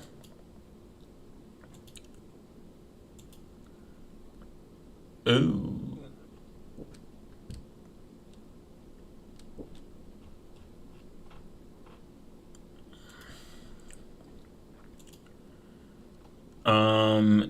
Netflix data calculator.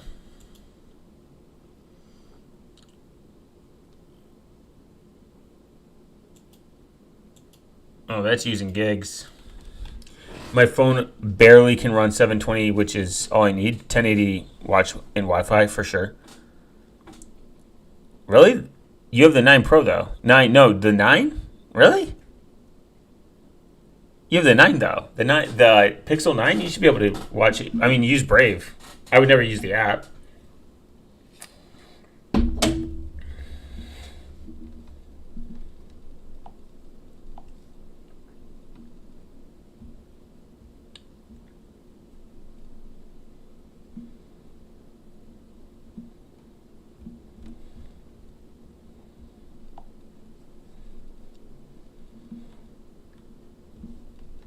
I would even say that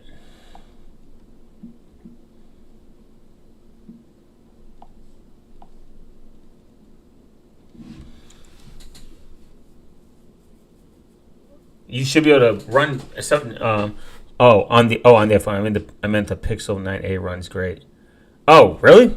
Will you have an iPhone 4? I guess, yeah. Okay.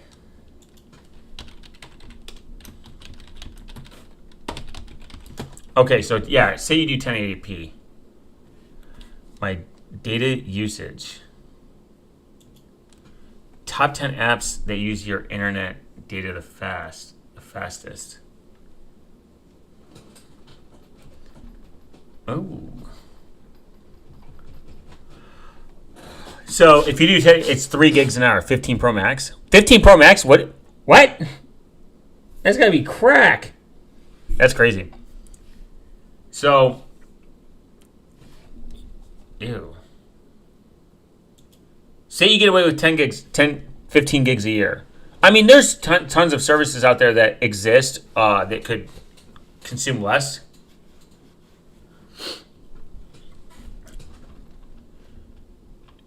So, let's see. Netflix uses 7 gigs and 3 gigs an hour for high. I would just use Wi-Fi on that. Facebook, TikTok. Who the fuck Zooms? Who's Zooming with their buddies? The short video craze? God, this site is cancer.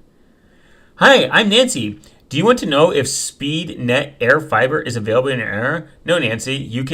I'll let you know if my balls are in your area that you can put in your mouth. How may I help you? God, this site's terrible. These ads are cancer. Spotify. Music on repeat. Who talks like this? So, I mean, music's never going to take that much. Snapchat. Snap, send, repeat.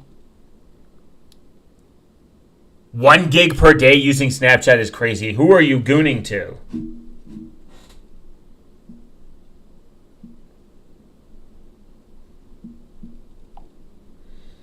I'm convinced Snapchat. I'm convinced 99% of the people that use Snapchat are either selling drugs or cheating. That's all Snapchat's good for. Google Maps, here's the crazy part. Google Maps, if you use it for whatever reason, you can use it in offline mode.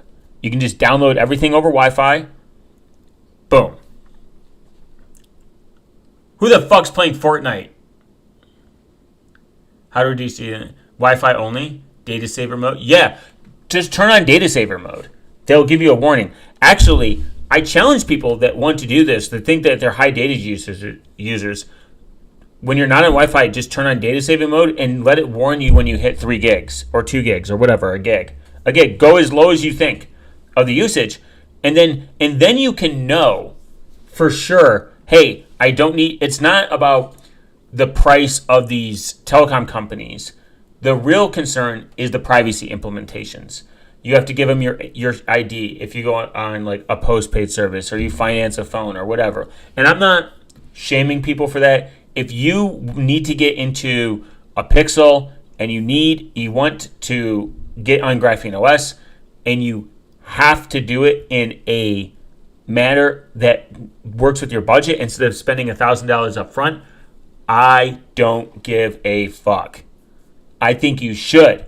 Privacy should never be priced out. You should never get bullied into buying everything in cash up front all the time.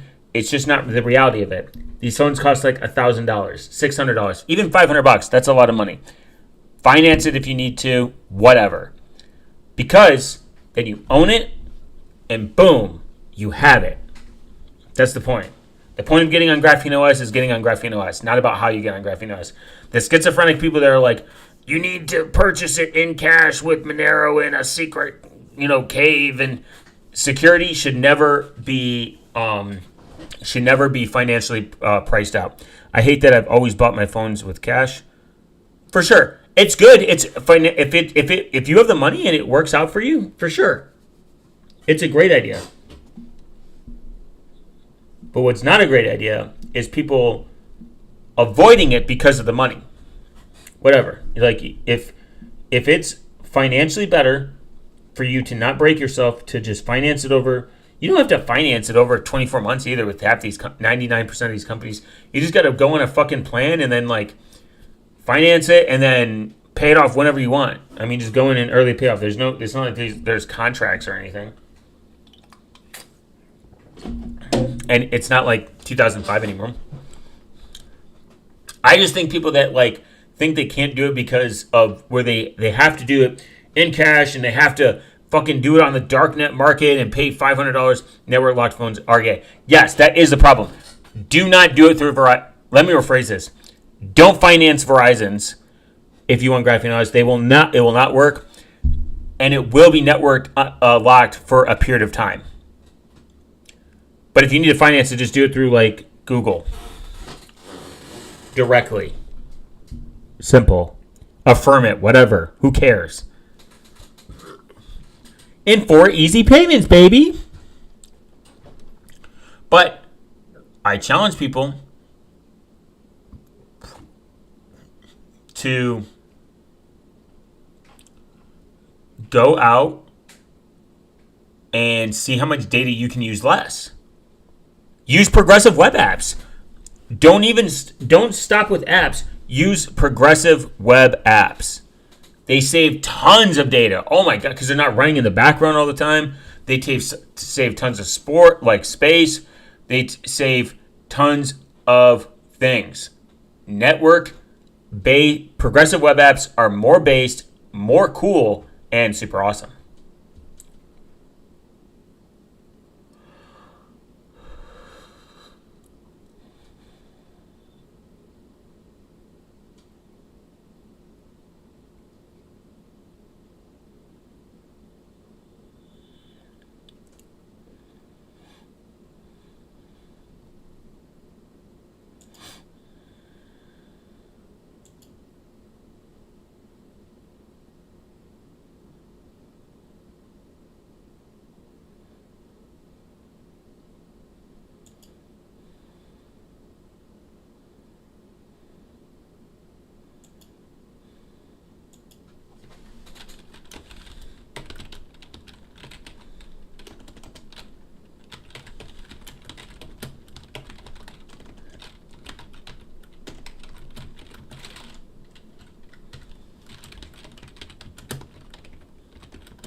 Damn, I hate when I misspell when I'm making fun of someone.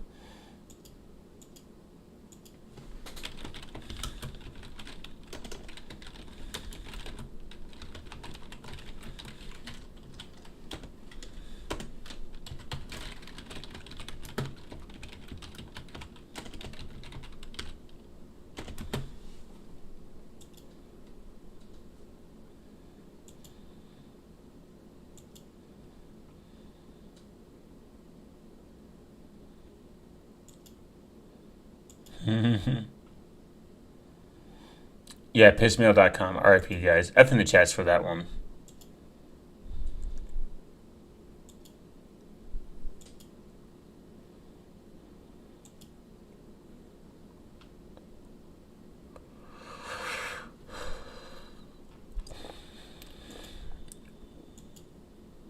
My only issue is crypto on the graphene device. Fiat for Monero is so hard. I hate how Cash App lets me buy Bitcoin and send it in my Cake wallet, and I swap it from now. I mean, that's how I do it. You're doing it right. I want you to think about this real quick. You got to think about how Monero works. Monero is private. It's not, as far as we know, as long as you run your own node, it's practically untraceable. If you swap Monero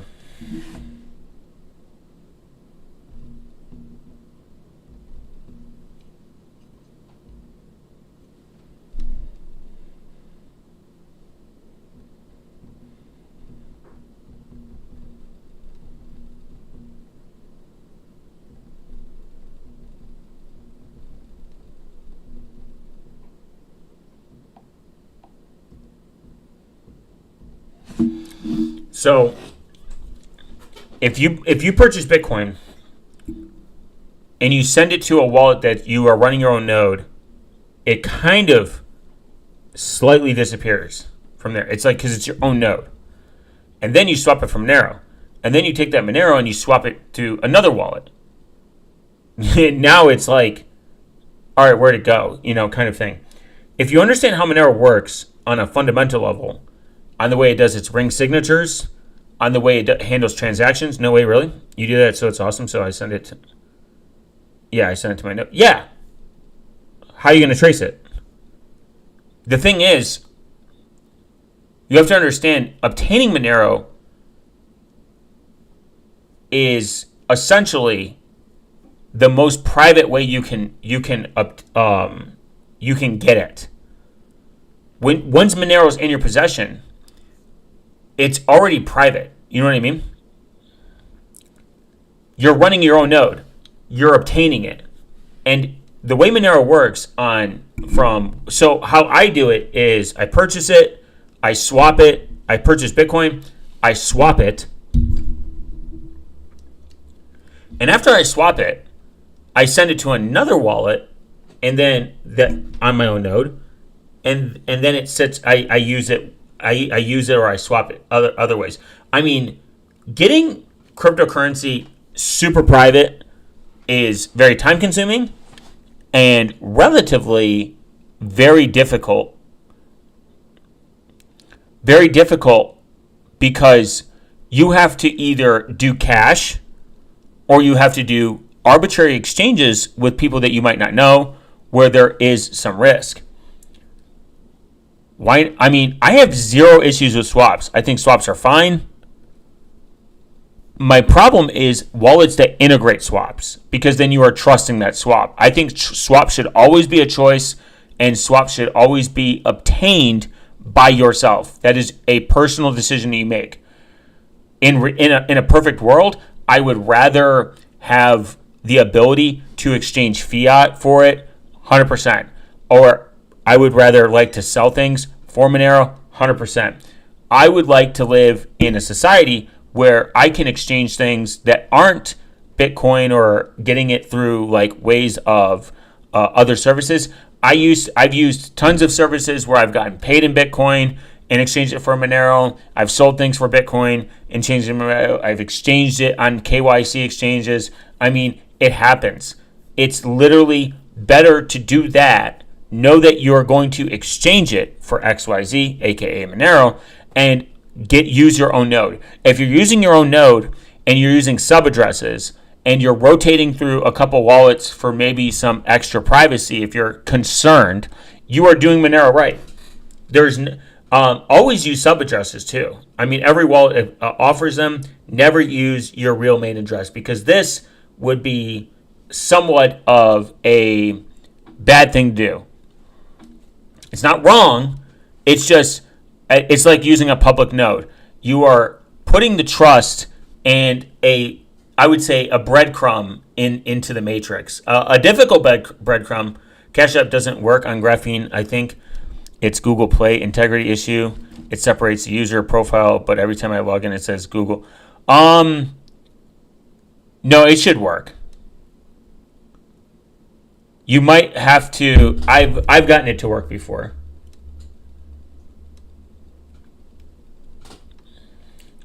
But there's other apps that require. It might be a Google Play integrity. Actually, turn off exploit mitigation and see if that fixes it. It's probably 100% exploit mitigation that Graphene OS uses to any banking app. If you turn that exploit mitigation off, it fixes it. It's generally the issue. And see if you can use Cash App via PWA. It's generally never a Google Play integrity issue.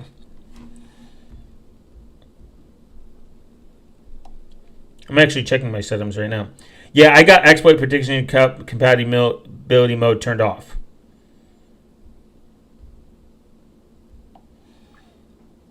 I can't guarantee, I almost guarantee that'll work.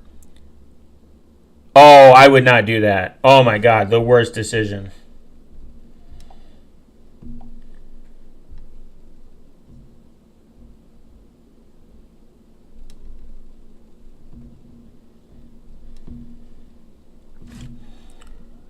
The worst. You might as well. So, obviously no APK. I mean, the Aurora store is just not good for app integrity, update integrity, and it's just a pretty bad source to get your applications from. If you're going to do it that way, turn off exploit mitigation. Unfortunately, this reduces the security of it, and it should work. I'm assuming it's just crashing.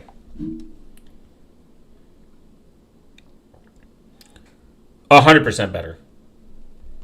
You know, the thing is, F-Droid, Aurora Store, you don't know where the source is coming from. You don't know about the APK's integrity.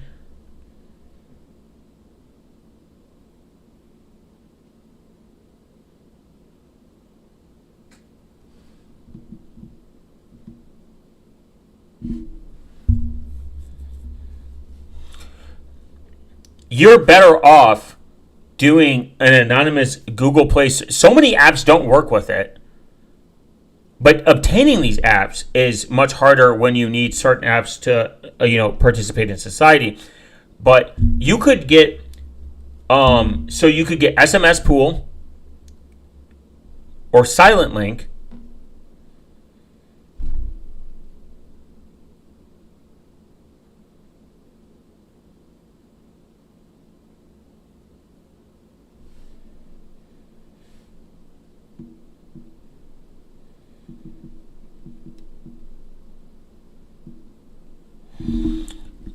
I always use Obtainium for the good stuff. Yeah, Obtainium is great.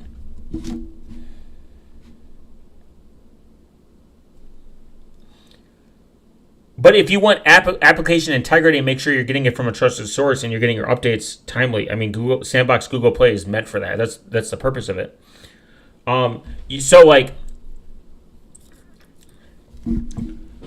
Make a throwaway. First off, Cash App. I hope somebody comes across this and realizes how, not that you're retarded, but look, if you're using Facebook, if you're using Cash App, logging in with a VPN, getting it in an anonymous way, sideloading Cash App would be nice though. Obtainium, wishful thinking, for sure.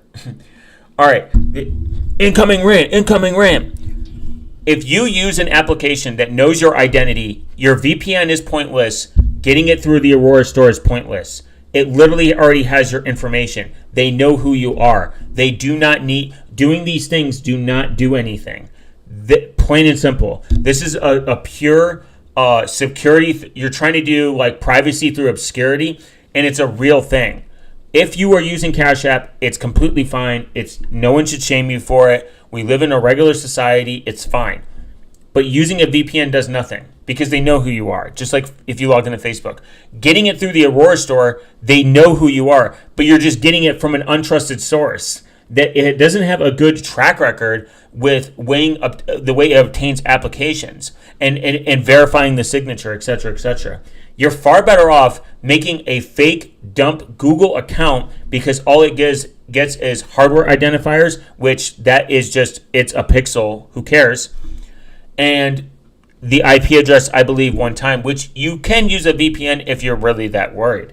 Obviously, the Crescent store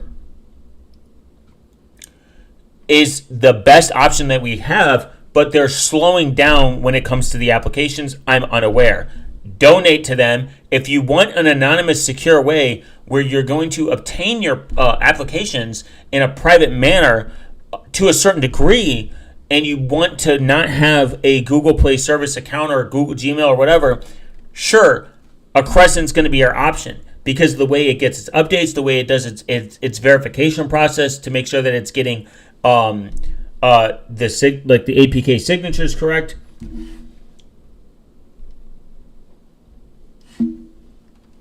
It's just Aurora Store doesn't have a good reputation with this, and neither does F-Droid. People can bring up all these arbitrary reasons. They like, oh, fake Google account to log into Cash App is great advice. Yeah, not even just that, just all the other apps. They already know who you are. Cash App knows who you are because you have to hand over information that's legal. Your banking apps already know who you are. Who cares? But why would you not run it in a sandbox environment that protects your privacy and protects your security and mitigates vulnerabilities and bugs? I mean, that's just the reality of it. Using Graphene OS is supposed to be able to run your normal life in a detailed manner in a normal society. That's the intention. Security first equals better privacy at the end of it. So if you want your private, super schizophrenic, crazy apps, you can put it in a second profile or private spaces where you don't need a Google account and Google Play services for it to exist or work. I run my email to Denoda without Google Play. I get the pure APK from them. I use Obtainium. I think it's a great option. There's so many options that you have where you can get verified, secure applications to make sure they're coming from a verified source. It doesn't actually need. You don't need, for like 90% of the applications, you don't need the Google Sandbox Play integrity Play services. But if you're going to do it, you should run it in a sandbox manner.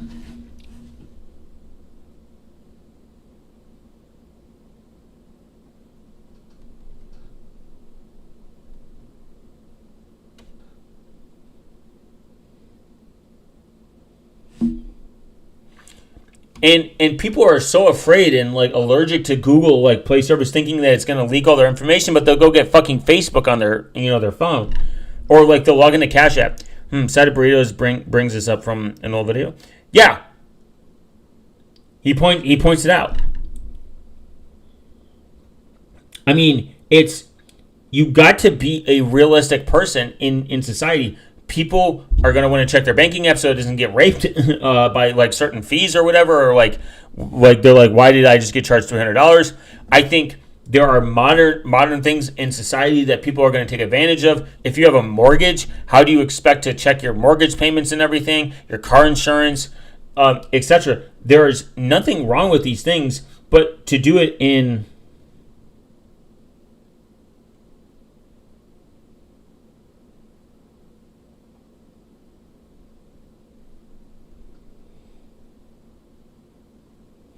But is there a more private way to do all this? Absolutely, there's a more private way to do all this. Make a fake Google account. Make sure that you falsify your information where it's legal. Private all your public accounts like aka Facebook, etc., etc. Delete it if you can.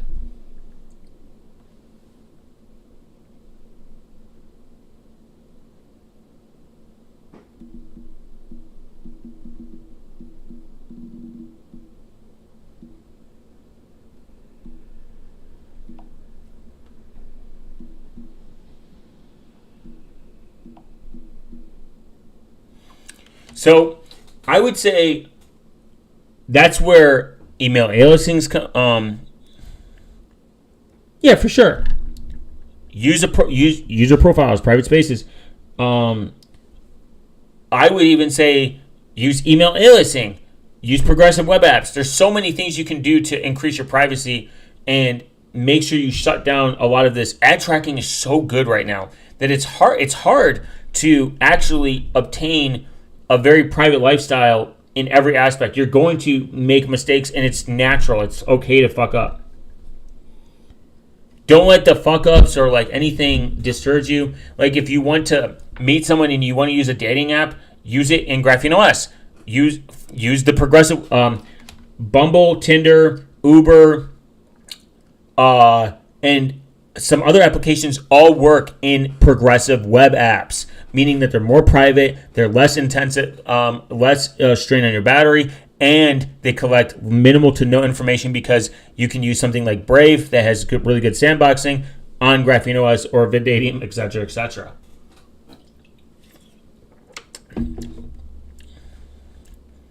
No, make it a homepage is different. Progressive web apps will be installed. It'll say installed.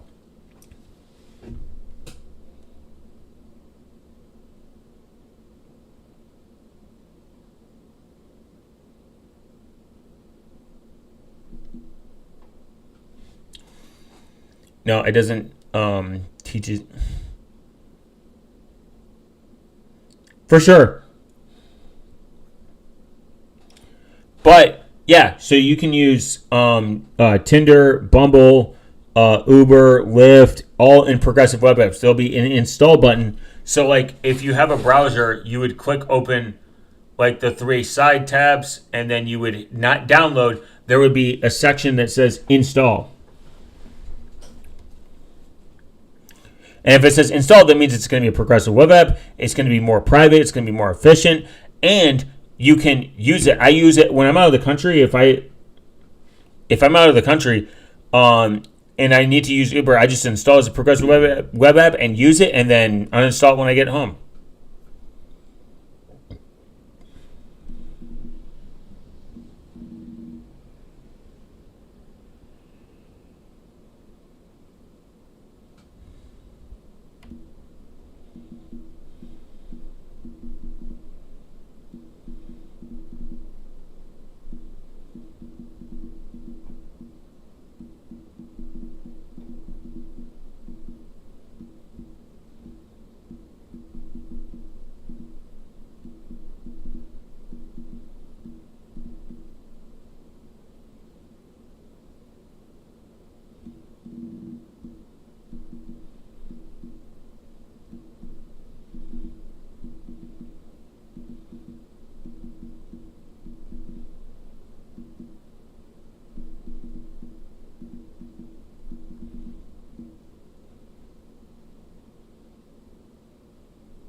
Based. I like that. I'm gonna delete everything and do.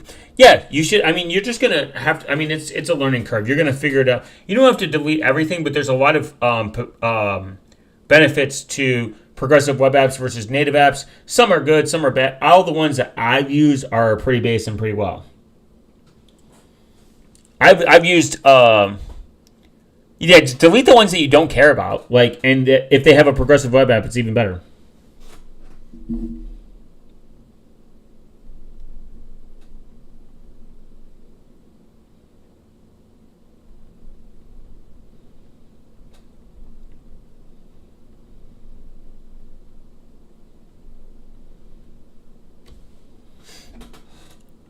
Based. But yeah, super based.